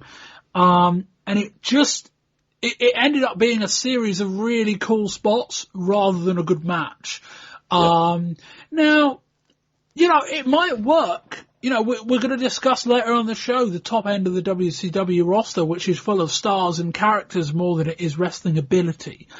But yeah, and then we get to the Heenan thing. I think, Steve, it's fair to say that's what people are going to remember. Definitely, yeah. I mean, obviously, Bobby Heenan had no idea what was happening, because he would not have come out with, the line that he did. I think, yeah, you're right. I think he has had some surgery, hasn't he? I mean, I can't remember Heenan being involved physically for years now. He certainly hasn't, you go back sort of 10 years since he's been in the ring, getting thrown about and stuff like that by guys like the Ultimate Warrior in WWF. So you've got the two things. You've got the fact that Bobby Heenan didn't know this was coming, and the fact that he's had surgery and it's sort of, he's a no-go, the guys know not to touch him. It was shocking to the point where I thought to myself, right, if this wasn't meant to happen, I think that perhaps we might cut away now or something. So you're thinking, right, okay, well, it's a setup, but would Bobby Heenan really have acted like that? So it really sort of threw me as a viewer, thinking, what are they doing here? Because that is a shocker, to drop an F-bomb. Then when the brain just left the table, I'm watching the brain as much as I'm watching the match. Well, where's he going? Has he gone? Is that it? Is that the end of Bobby Heenan? He was that upset. He returns and apologizes. But what's coming now in terms of this character, in terms of, what else he can do? Because, grabbing someone who doesn't know it's coming and has been almost, it's a hands-off policy on the guy. Is that really going to cause problems with Bobby Heenan? Is it going to cause problems with other guys thinking, if you think of, say, I mean, Gene, is he going to think, well, hang on a minute, am I going to be next? Am I going to be grabbed? I don't know what you guys thought, but to me, I didn't think the brain knew anything about it whatsoever. Oh no, he clearly didn't. I think more as, I haven't read anything about whether there's any kind of heat on him backstage for what he said. The whole kind of Pillman character seems in part built out on the basis that I don't know whether many people are in on it necessarily, but there's certainly kind of, there's rumours in the Torch and the Observer that, there are a lot of people backstage that are a bit uneasy around him, i.e. there might be more to this. And Bischoff's clearly on it. He's used the phrase loose cannon about 4 or 5 times, more, certainly frequently enough to the point where it can't be accidental. I even read that in the Observer at the beginning of the month before it even came to television. So I think there's something there. Yeah. But maybe in the effort to try and make it feel a bit more real life, they're trying to build this idea that Pillman is a bit all over the shop. And maybe Heenan was in on it. I don't know. I don't know whether they'd want him swearing on air, but let's be honest, if you want to get Pillman over as a bit of a lunatic, having Heenan swear, that would be the occasion to do it. I still suspect that was accidental. It certainly, Heenan's a great actor if it wasn't. But yeah, Rory, any more on this before we move on? Yeah, absolutely. I think this was 100% a shoot. I don't think Heenan had any idea this was coming at all. And the reason I think that is, A, the fact that he dropped the F-bomb live on television, live on Turner television with all their rules about standards and practices. A consummate pro like Bobby isn't going to do that if he knows what's going on. And he gets up and he walks around, tries to compose himself. Then after about a minute of doing that, he decides to go back to the broadcasting area, and he snaps straight back into Bobby Heenan, heel commentator, putting Pillman over. However, the very second the match finishes, he gets up and walks around again. So he was still clearly rattled even 4 or 5 minutes after it happened, let alone in the 4 or 5 seconds after it happened. No, because Pillman, after he wins the match, slides out the ring right by the announce table, which is just round up against the ring, the ring itself. And so I think Heenan was thinking, he might come after me again. I don't think he got up just because he wanted to. I think he got up because he thought Pillman might try something. Or they're in on an angle and Heenan wanted to look legitimately scared of Pillman. That's also possible too, but I'm still thinking that Heenan had no idea at all that this was happening. I suspect that. That's my opinion. So I haven't done any background reading on this. I don't know for certain, but I'll tell you what, it's got us talking. I mean, well, you just say fuck live on air. It's going to get people talking to be there. Absolutely, and especially on Turner television, say, with all the rules and regulations they've got. I mean, where they're going with this Pillman character, I haven't seen anything like it before. We've seen in both WWF and WCW in the past, when people have played, inverted commas, mad characters, very, very, very cartoony, cheesy things. Yeah, definitely. I agree with that. Sorry to jump in, but whenever we've seen cartoon type Mad Men before, everything from the music to the camera angle to what the announcers are saying, and I totally agree with you. It's like nothing we've seen before. I mean, there's a match on Nitro the day before the Clash, when he's just screaming into the camera, "Full Metal Jacket," and I'm like, whoa, this guy doesn't breathe the same air as us, you know. And if this is his character, then boy, is he going all the way with it. Ooh, it's unnerving viewing, and that's a compliment to him. But where is this going to end up? This could end up literally anywhere. Steve, thoughts on Pillman? Yeah, I agree. I think it's not only is it adding an extra dimension to him, it's adding an extra dimension to the broadcast, because he could literally pop up at any time. You've got the situation where you've got Arn Anderson who's trying to rein him in a bit. We've seen that on the Nitro shows. You get a feeling that anything could happen with him. And also as well, you think with the Bobby Heenan thing, he's in the Horsemen. You've got guys like Anderson, you've got guys like Flair who are so sort of old school. Are they going to be unnerved by him if he's allowed to maybe say and do what he wants? Is that going to cause tension as well with the talent? I don't know, but I've not read anything about that yet. If that is happening. But a great sort of, and every time he's on the show now, whether he's just part of the Horsemen or he's in the background, he's doing something, he's mugging to the camera, or he's jesting to the crowd. You can't take your eyes off him. No, excuse me. I feel like, again, as I said earlier, I think if he can get the balance right between transitioning to an in-ring star, and while you guys were talking, I was kind of drawing a comparison with Goldust in a weird kind of way. In this is, let's present something that looks a bit out of the ordinary, that kind of, Razor Ramon's reactions to Goldust as we saw at the Royal Rumble, that let's present someone that feels like they're doing something very, very different. It's all got to fit. And I don't want to run over ground that we covered at the Royal Rumble show, but one thing I liked about Goldust this month at the Rumble was that his in-ring mannerisms and his in-ring actions fit the Goldust character outside. I think Pillman needs to get that balance in the ring. If he can do that, it'll be compelling, because, as I say, it's not like you need to be a great in-ring worker to get to the top. If anything, WCW and to a degree WF shows us the character is probably more important than the in-ring action itself. But equally, if you're going to get that far as someone like Brian Pillman, I think being able to get his wrestling style in tune with his new character needs to pull that off. But anyway, we will see how that pans out. Just one more thing very quickly on that, very, very quickly. Just imagine the promos in a feud between Brian Pillman and Goldust, and shudder. Yeah. Think about that for a second. On that thought, we move on.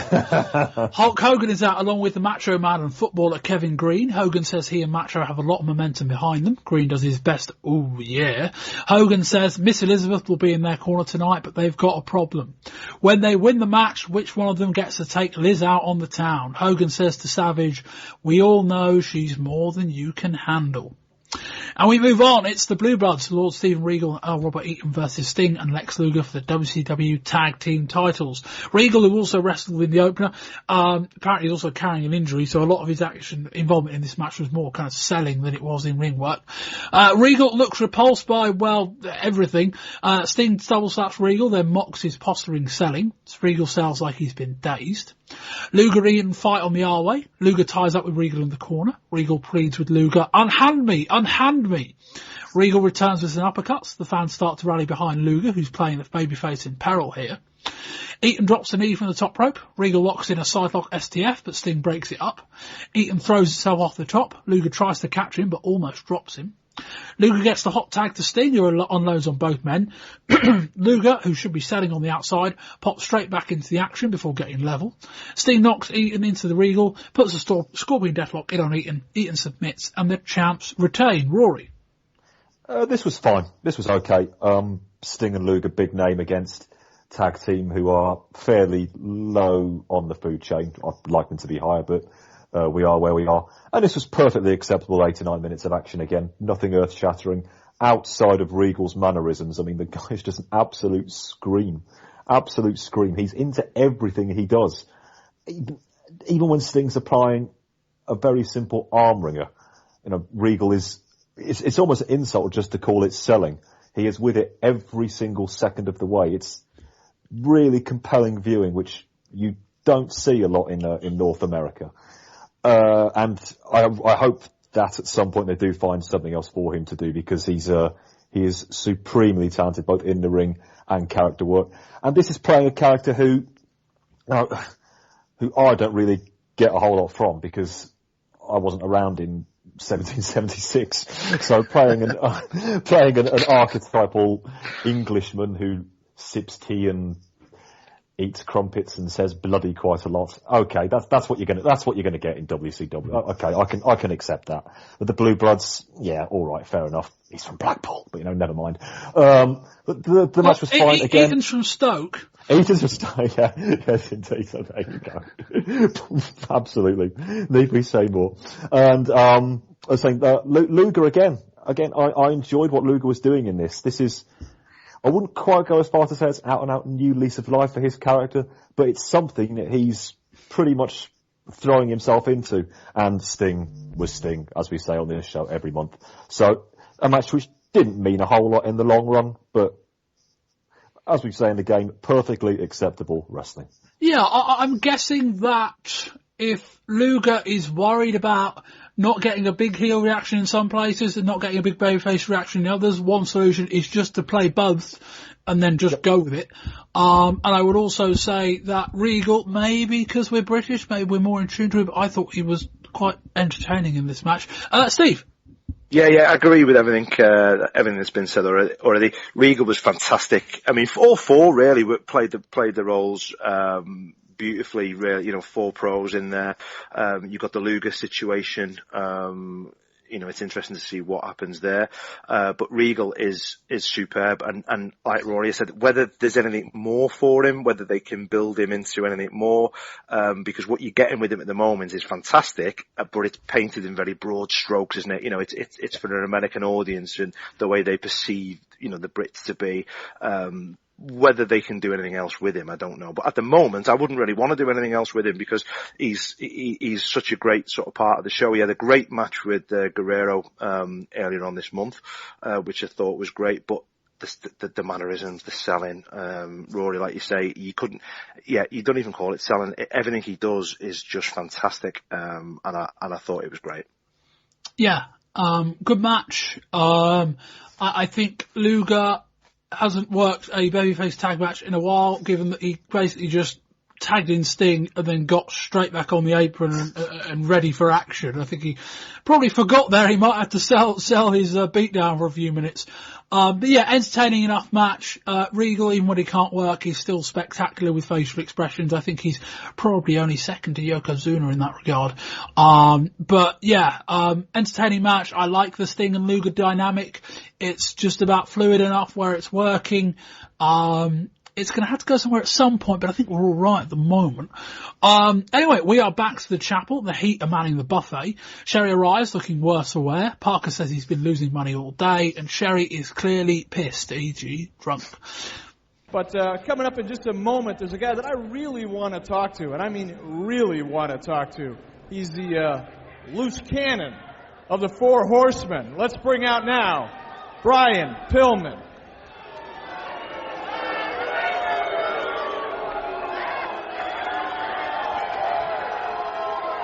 Brian, I'd like to know... No, I'm not nervous.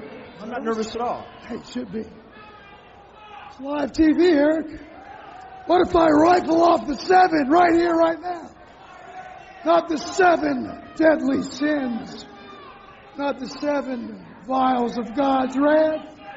But the 7 words you're not Don't even think about it. on TV. What are you going to do then, Eric? I'll do whatever I have to do. No, you won't do anything.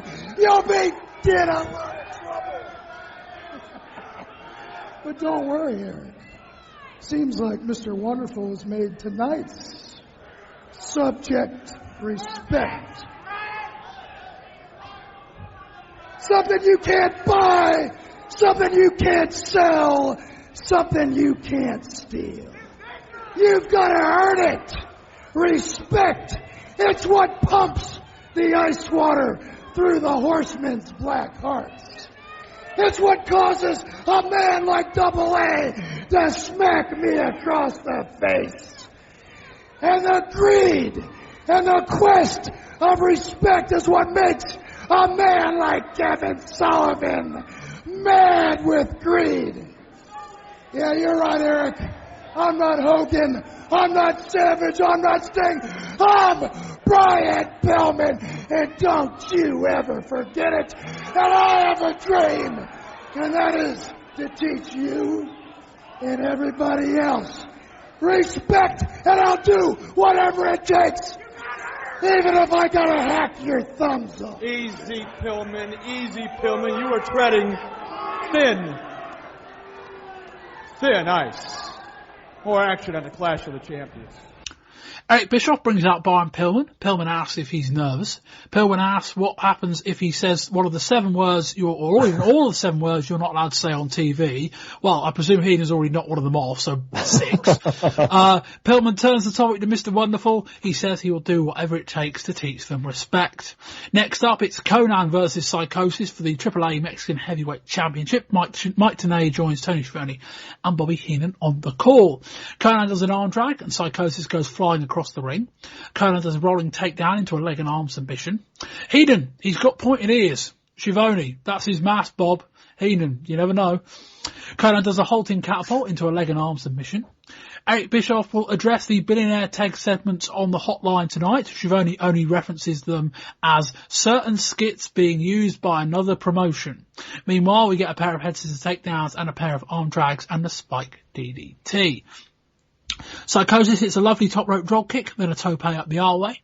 Conan German suplexes Psychosis off of the top. That was impressive.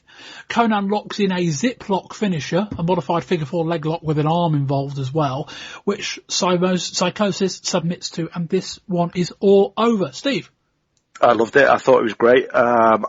I like it because it's something a bit different, and I like the way WCW are approaching it by getting Tenay in to do the commentary.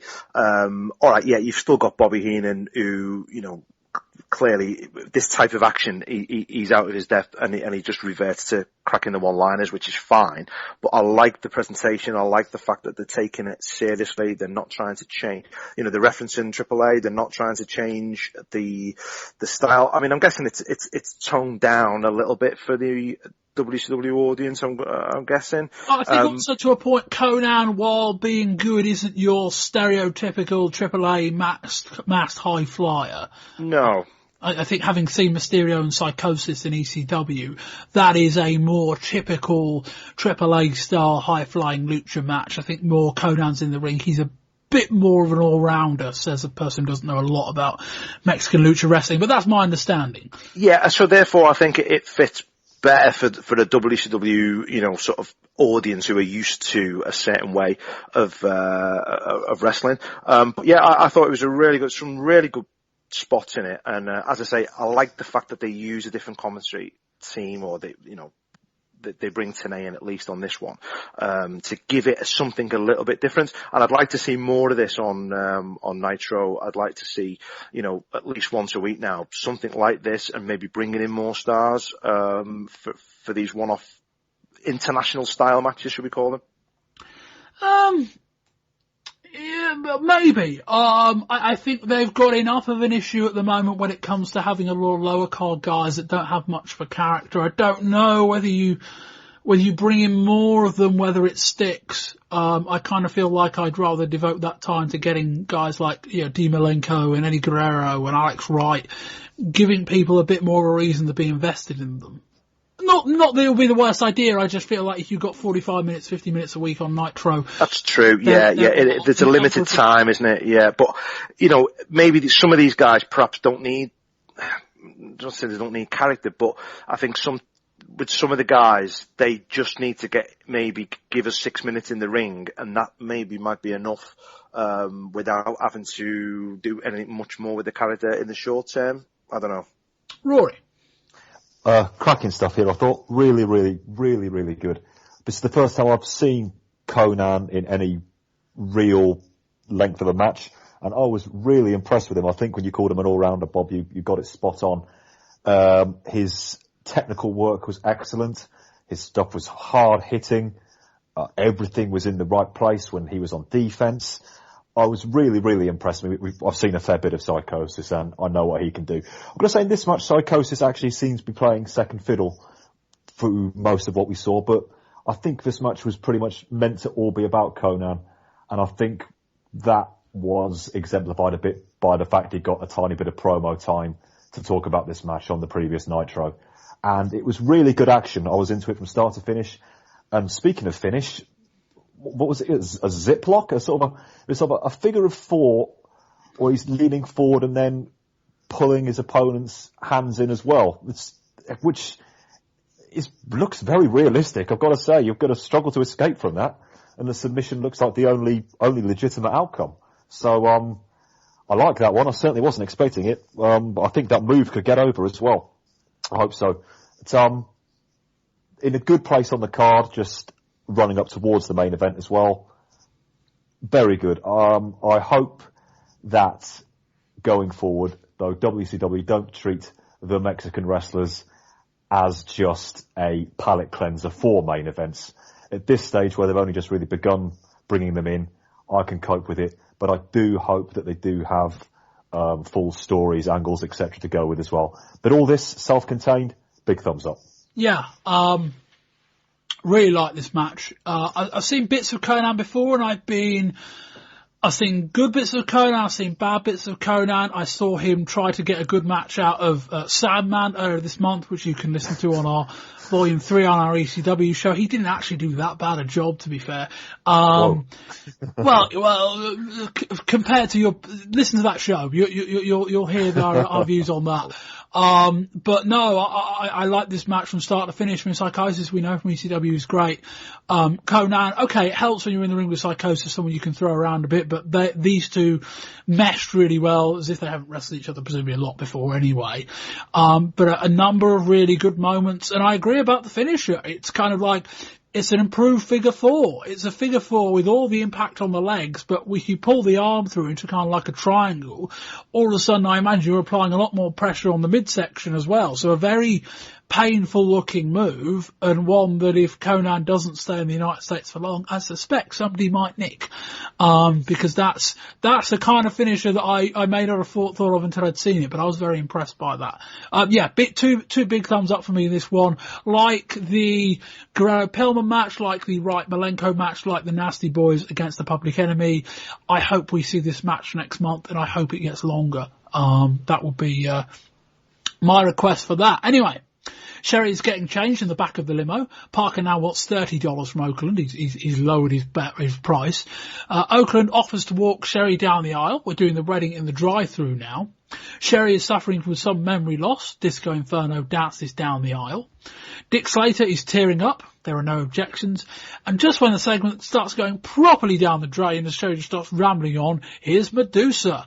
The fight gets quite violent very quickly. They eventually get split apart, and the segment ends with a shot of Disco Inferno clutching 3 bottles of champagne and hogging them with all of his life.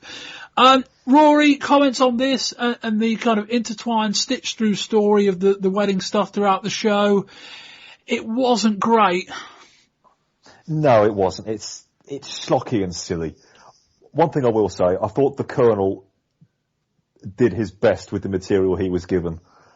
He's a pretty damn decent actor in his role, and he has been for the last, ever since this storyline, which I haven't in its own right been a fan of. His performances in it have been really, really good, going all the way back to Fall Brawl, and carrying it on here. He's very, very entertaining, but you can't lift what's a very, very silly angle. I mean, wedding angles in professional wrestling, nobody watches professional wrestling to see people get married. You know, and you just know it's going to end in tears, or in this case, a cake having all of its tears smashed. Yes, he got it in there. Get him. How long did you have that one prepared? Why do you think I wanted to be on this particular show? There we go. But no, it just meandered along. Gene Okerlund was particularly annoying during all of these segments as well, even by his own quite high standards in such a form. And it just ends with the big brawl. Nothing gets settled, and we end by seeing Disco Inferno holding some champagne bottles because, hey, why not? But Colonel did his best, but it wasn't fun at all. Not enjoyable. Steve? I didn't think it was that bad. I quite enjoyed it throughout the show, and I actually enjoyed Gene on this. I thought he'd made some really good sort of little gags, sort of pointing away from the camera as he does often, and referencing things that we can't see, and his little sort of line that he threw to the taxi driver. I liked all that. I mean, I know it's ridiculous, and I know it's sort of, you know, as you said, weddings and wrestling and how it goes. I didn't think it was too bad, really. But that's me. I don't mind this sort of thing. Yeah, we've seen Clash of the Champion events before where they've had these kind of stitched through stories. I recall the one, it would have been the August Clash from '94 that referenced in the news where Hogan gets attacked at the start and then it's a case of can he get back in time. So it's not the first time they've done this. It wasn't great. This program with Sherry and Parker feels like it's gone on forever. I don't particularly think anyone's ever really been interested in it.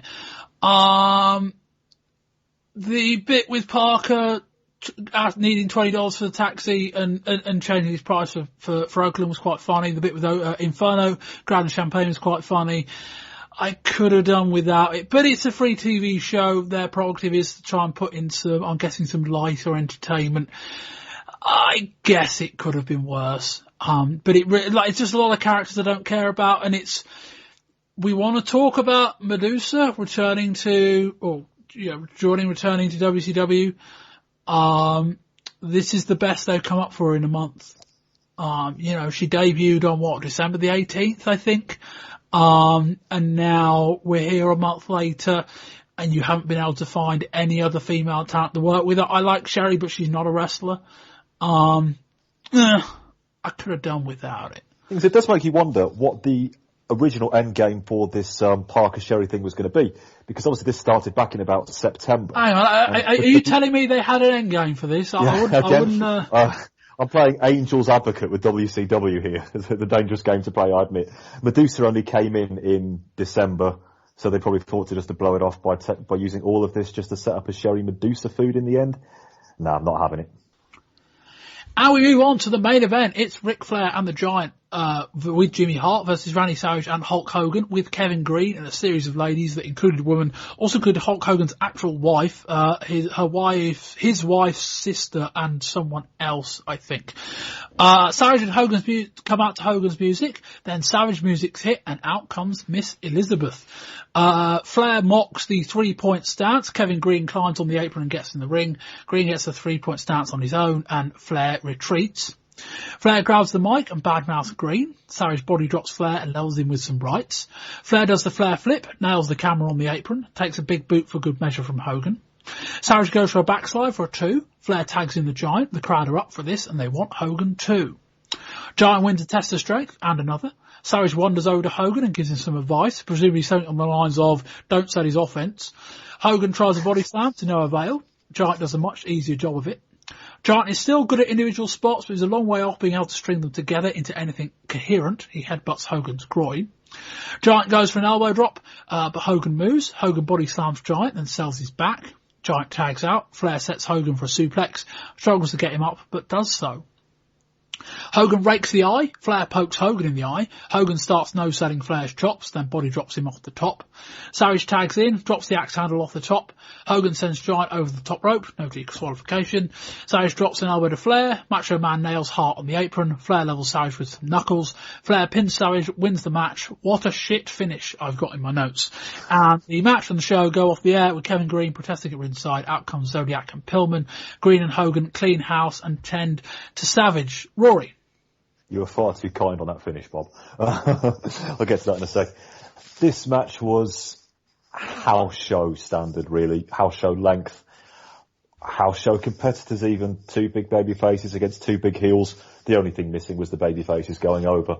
That was the original plan now, as we know, but they changed that to placate Flair. The action was just approaching solid, I guess. I mean, nobody in there was really particularly brought their working boots. When Flair doesn't bring his own working boots, you're in trouble, and that is what happened here.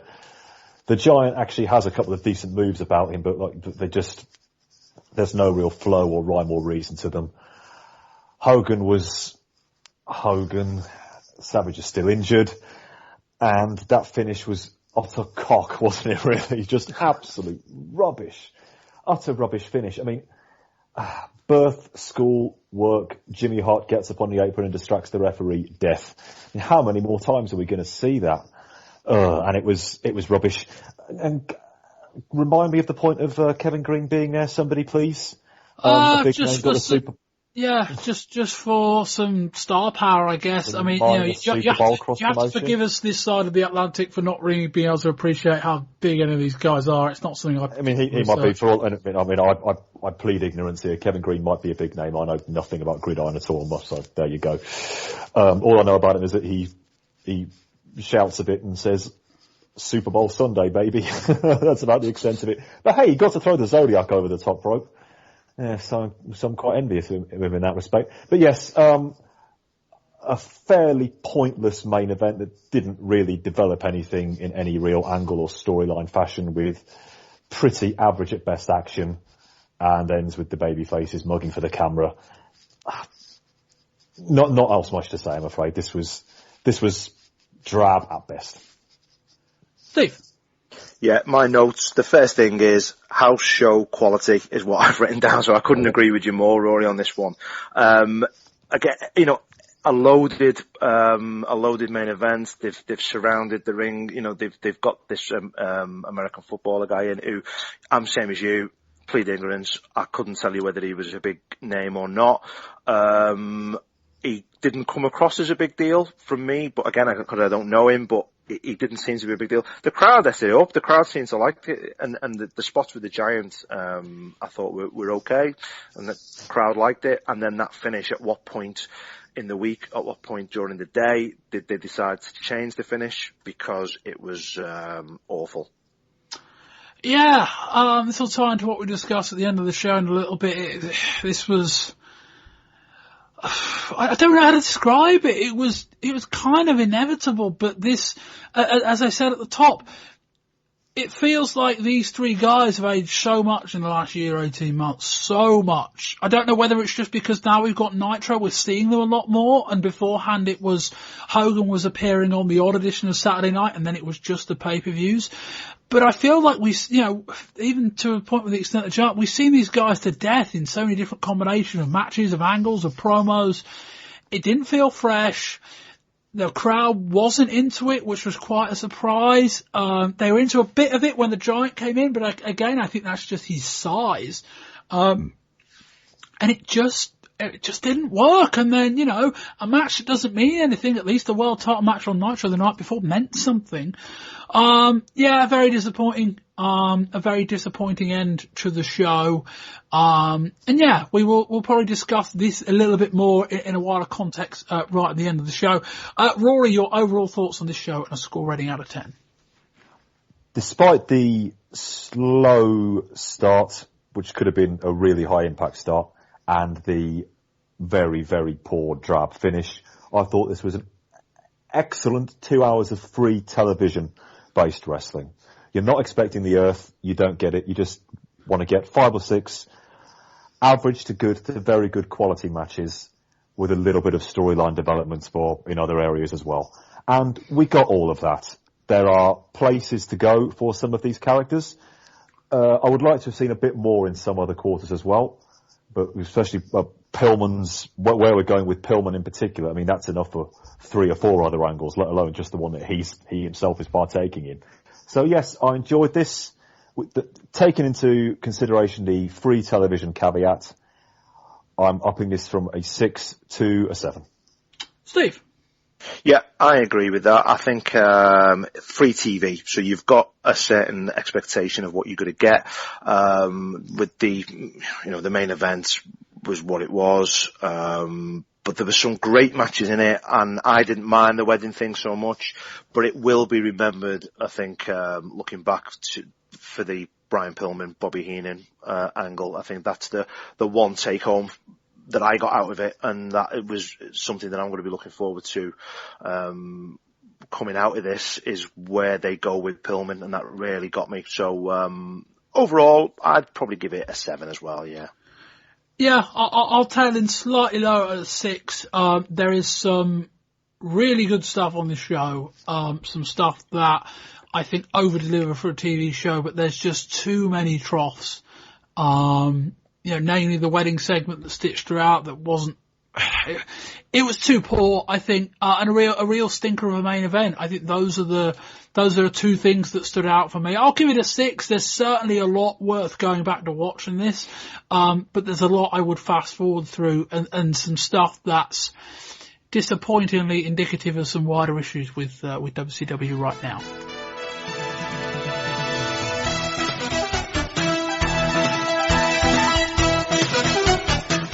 January the 29th opens up with Eric Bischoff saying this could be the biggest Nitro ever. The powers that be seem to have decided that Hogan and Flair has finished as a pay-per-view draw, so they're now resorting to running this match into the ground on television. They're opening up this show. Hogan is accompanied to the ring by a woman, aka Nancy Sullivan, his actual wife, his wife's sister, and Miss Elizabeth. This is the same old stuff, with Hogan no-selling chops, getting a mixed reaction. A long match that sees Flair and Elizabeth interact quite frequently. Hogan hulks up with no reaction at all from the crowd. He then does a big boot, drops the leg, but Hart distracts the referee. Flair ends up hitting Hogan with Elizabeth's shoe. That's the spike to the eye, which is enough to keep Hogan down. As they cut to Hogan before the break, Hogan is bleeding from the eye after Flair wins the match. The Barbarian is back. You will remember his head shrink of Sione in the WWF last year, alongside Meng, and they are called the Faces of Fear. They can't let that name go, can they? They're up against the Road Warriors. Bischoff talks up Flair's defeat of Hogan like it's a big deal. Bischoff: WCW has introduced more new talent in the last 90 days than anyone else has in the last 2 years. And we're not talking about a group hall wannabes here, we're talking about world-class athletes. Heenan then says there are 2 types of music that he doesn't like: country and western. This is a surprisingly long and even match in front of a crowd that's significantly hotter than they were for Hogan and Flair earlier. The Road Warriors eventually win though, which was surprisingly decent. Sullivan calls out Arn Anderson. They made a pact and he wants them to keep his word and keep Pillman in check. Anderson calls Pillman immature and says he's part of a team, and if he's going to act like a child, then there's the thing called tough love. Anderson takes off his belt and goes to hit him, but Sullivan and Hugh Morris attack Anderson before then attacking Pillman. Notable was Pillman hiding while Morris and Sullivan attacked Anderson. Anderson demands a match with Sullivan and Morris, and it looks like he's going to get it. We come back to an in-ring segment. Medusa jumps off the top rope and cross-bodies Sherry. The pair brawl to the outside. Medusa hits a lovely snap suplex. Quite a physical segment this, with Medusa hitting some hard back leg round kicks, as Bischoff called them. Sherry ascended rather. Medusa threw her off, but Sherry rolled her through and got a pin. Medusa responded with a German suplex that may have knocked Sherry's spark out. Medusa, seeing this, then decided to just ram her head into the mat about a dozen times. The main event of the world title match that never got started. Savage attacked the Giant from behind with the title belt, then grabbed him in a sleeper hold. Giant escaped the hold and he and Flair attacked Savage. For minutes, nobody came to Savage's aid until eventually Hogan comes out wielding a chair, wearing a bandage over his eye. He cleans house with a chair, running off the Giant, Hugh Morris, One Man Gang, Taskmaster and Zodiac, you name it, everybody. Flair jumps on the announcer's desk. He says he's beaten Hogan twice, and he says we're getting 2 KZs at Super Brawl. He's going to take Savage, his belt, and Elizabeth one more time. All right, I thank you very much, Eric Bischoff, along with Hugh Morris from the Dungeon of Doom. Here's the leader of the pack, so to speak, Taskmaster Kevin Sullivan. What's up this week? Well, I have a problem. You know, we made a pact with the 4 Horsemen, and I always thought that Iron Anderson, the Enforcer, was a man of his word. Let's go back and take a look at recently some of the, well, I guess differences of opinion that occurred between you and the 4 Horsemen. When I say you, I'm talking about the Dungeon of Doom. Yeah, let's go back and look at it right now, because Iron Anderson gave me his word. Well, you take a look at what happened. Actually, he's the voice of reason, in my opinion. He said something that made sense. He's the voice of reason. Let me tell you something. To be a 4 Horseman, you have to be one of the elite. You just saw Ric Flair beat Hulk Hogan, something the Dungeon's been trying to do. I'm not going to argue with you, Kevin Sullivan. I'm not going to argue with you at all. First, let me just say this. You and I made a pact, and you have always been a man of your word. And I intend for you to keep your word with this loose cannon. You either discipline them or suffer the consequences. Arn Anderson. I am a man of my word, and I am going to take care of this.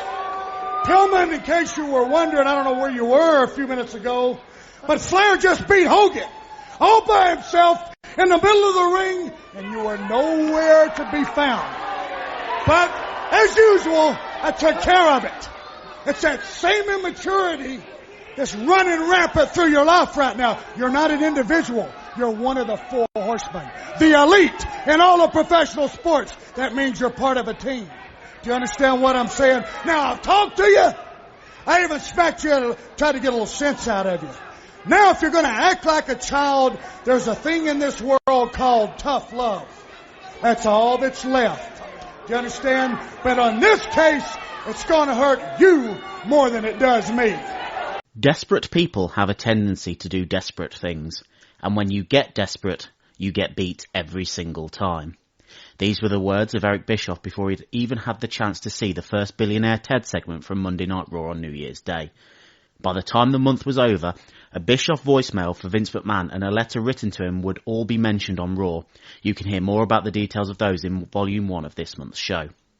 As for WCW's response to the less than thinly veiled accusations about WCW's lack of a steroid testing program, the initial reaction was to form a legal response, although this largely hasn't gone anywhere due to the Billionaire Ted segments being presented as satire, along with Hogan and Savage's past revelations about using steroids to one degree or another.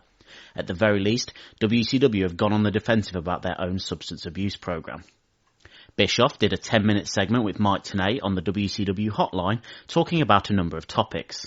He said there are a number of people within WCW who had a hard time complying with their drug testing policy and all ended up going to the WWF as a result. About Vince McMahon, he said that he spent 3 years in court because he has had a problem before calling McMahon the Vern Gagne of the 1990s. Bischoff did phone up Vince McMahon during January, only getting through to his secretary. Off the back of Nitro hammering Raw by an entire ratings point on Monday the 15th, Bischoff told McMahon to continue whatever he's doing with the Billionaire Ted segments. On the hotline chat with Tenay, Bischoff said he didn't think going up against Raw was a gamble because he believed WCW had the superior talent, but he thought it might take 2 years for Nitro to match Raw in the ratings.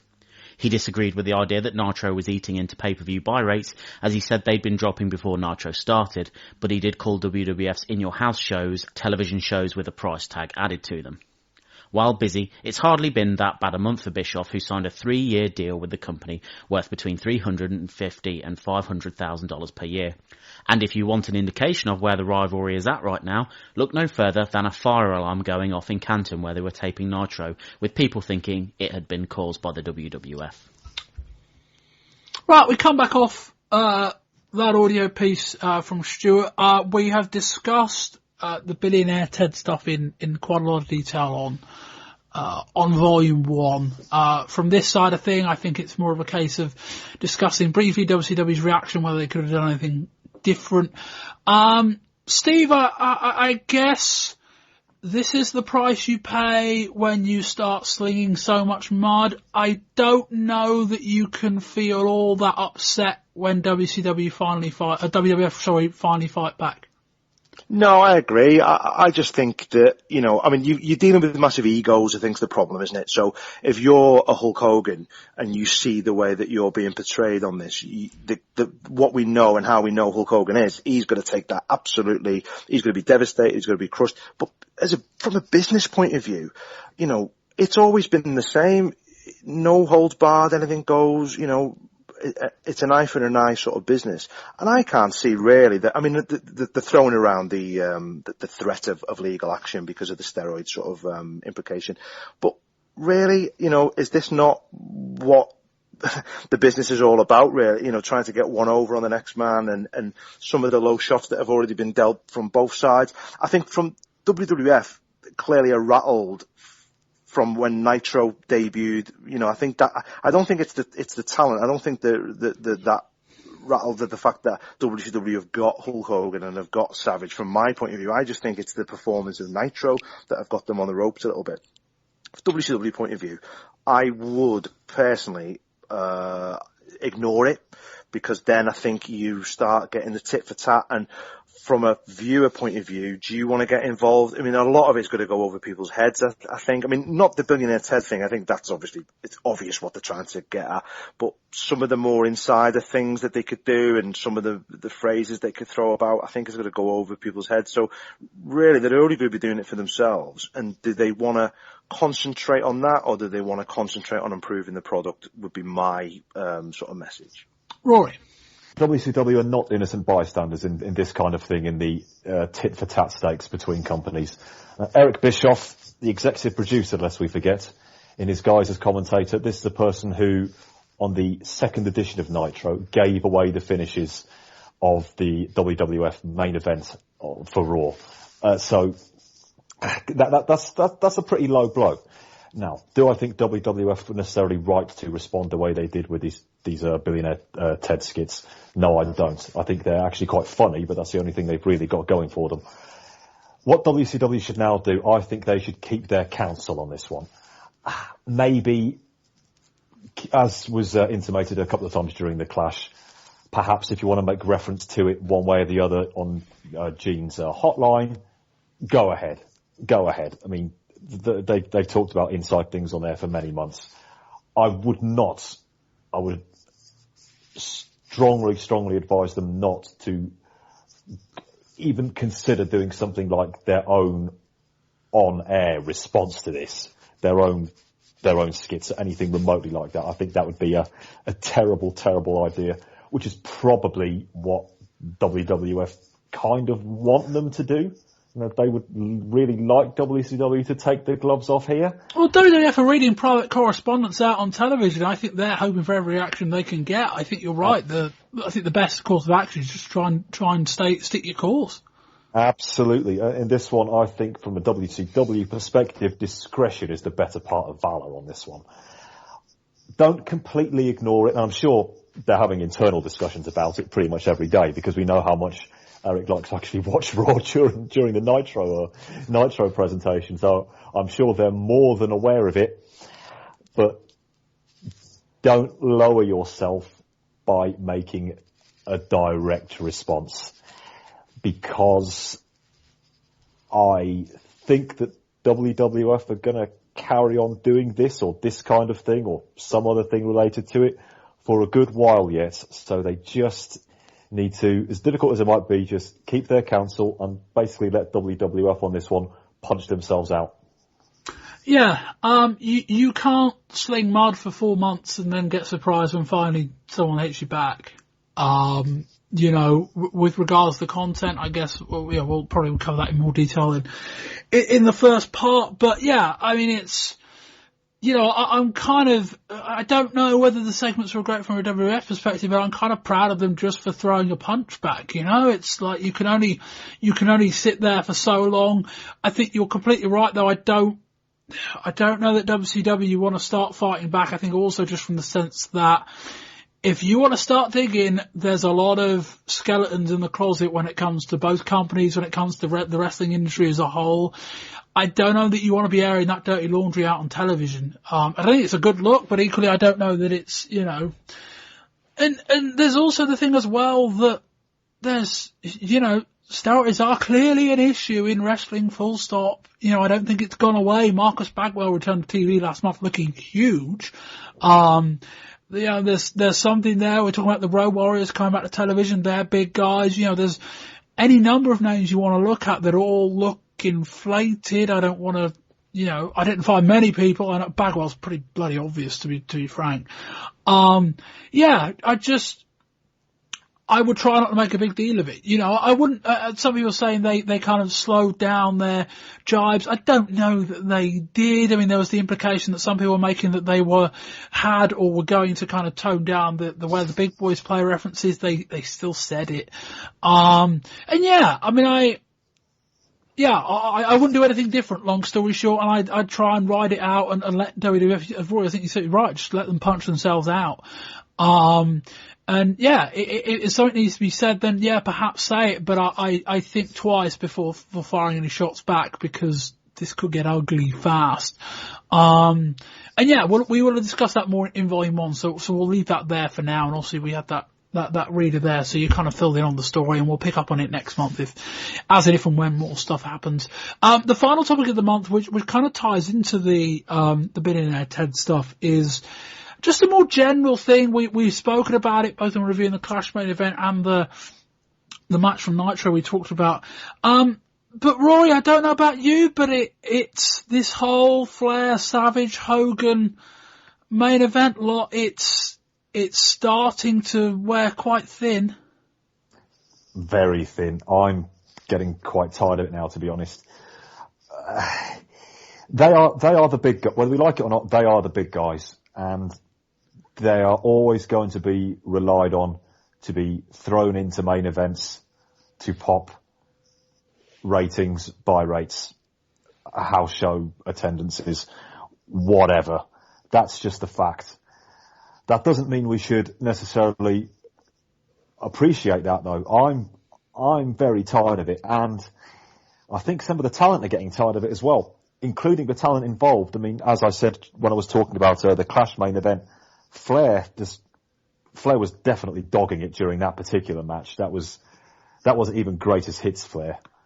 And if he's getting tired of it, visually getting tired of it, and if what was said in the news backstage he's getting tired of it, and he's one of the people involved, something which even involves him winning the title for a short amount of time, then they really have got problems.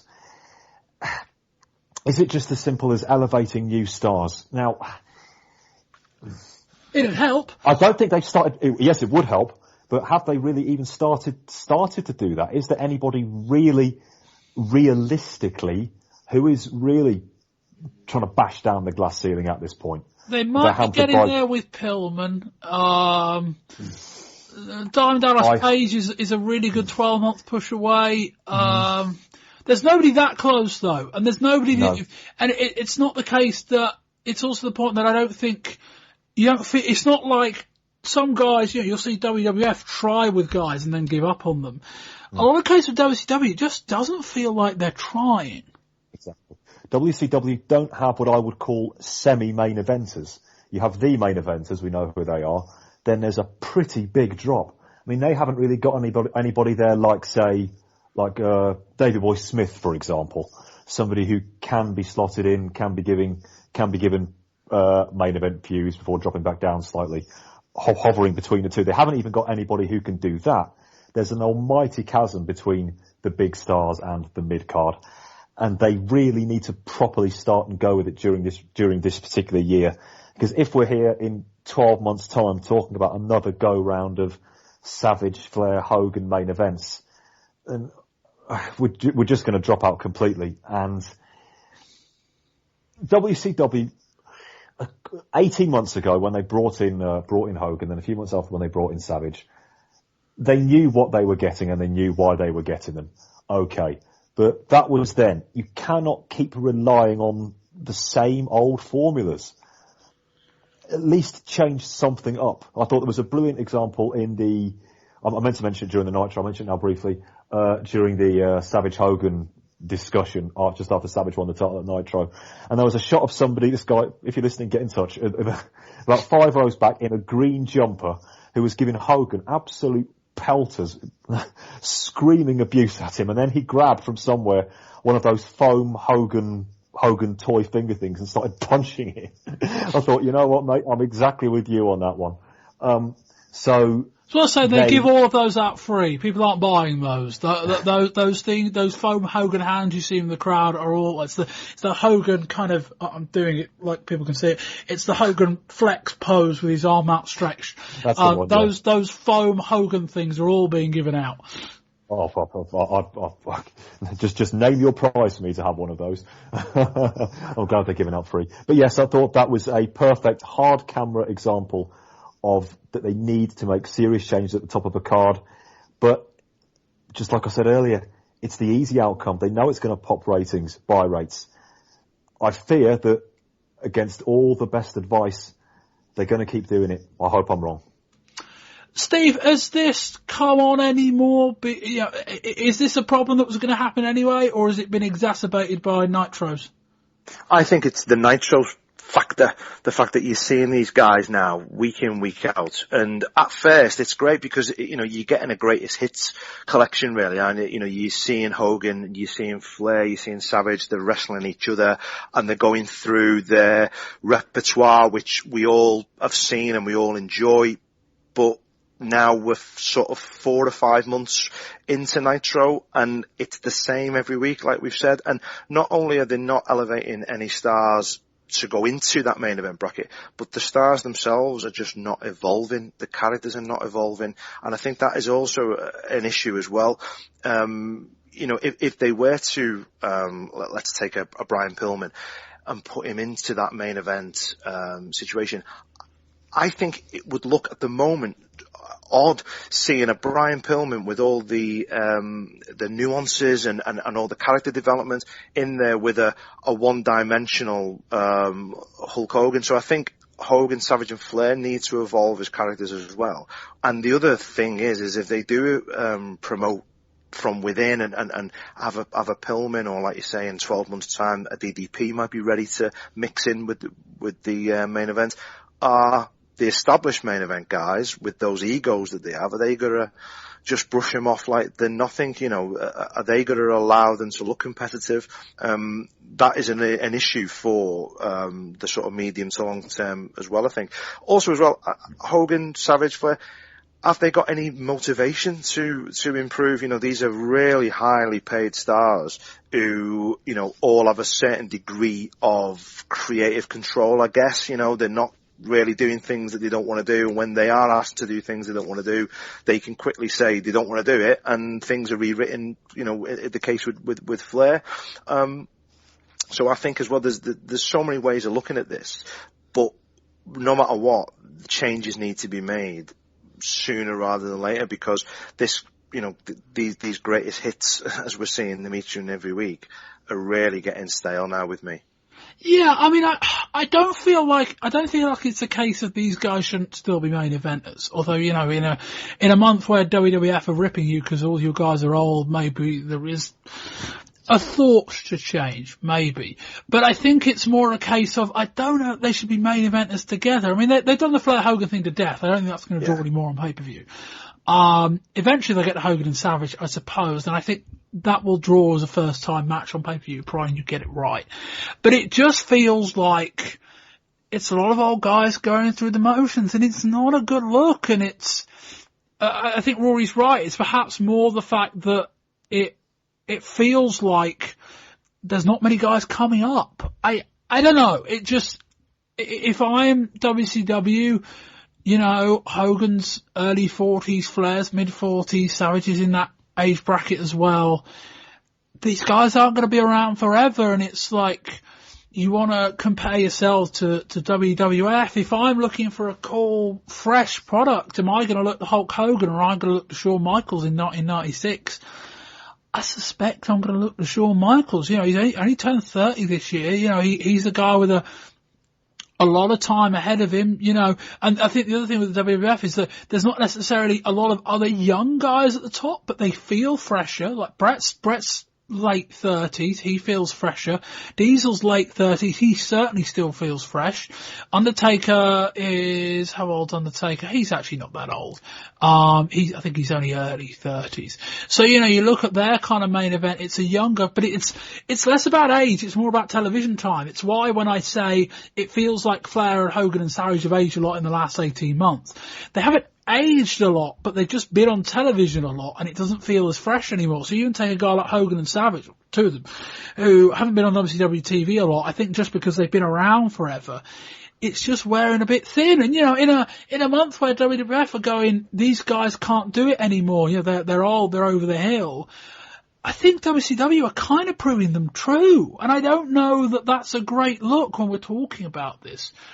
Who knows? Anyway, that will wrap up this month's show. First, I'd like to thank Rory McNamara. Rory, thank you very much. Absolute pleasure, Bob. Rory, you can be found on Twitter. Yep. Roars DM is my handle. That's RORSDM. Excellent. And Steve Halvorsen. Steve, thank you very much. Thank you, guys. It's been great. It's been a pleasure to have a Scouse accent on this show. It's, one of the goals I had going into 1996. Steve, you can be found on Twitter. I can. I am uncredited BP, which stands for bit part. Right, there we go. We went through it all with Kieran. I'm not going to explain these Twitter handles anymore. We'll take them as given. Anyway, yes, I'll keep this wrap up very short. WWF Volume 1, looking at the Royal Rumble. ECW Volume 3, looking at just ECW stuff, really, and mainly ECW House Party 96. Wrestling20rs.com is about all your information. If you're on iTunes and you'd like to leave us a rating and a review, that would be greatly appreciated. Anyway, I've been Bob Bamber. This has been the WCW volume of the January 1996 edition of the Wrestling 20 Years Ago podcast. And until next time, goodbye.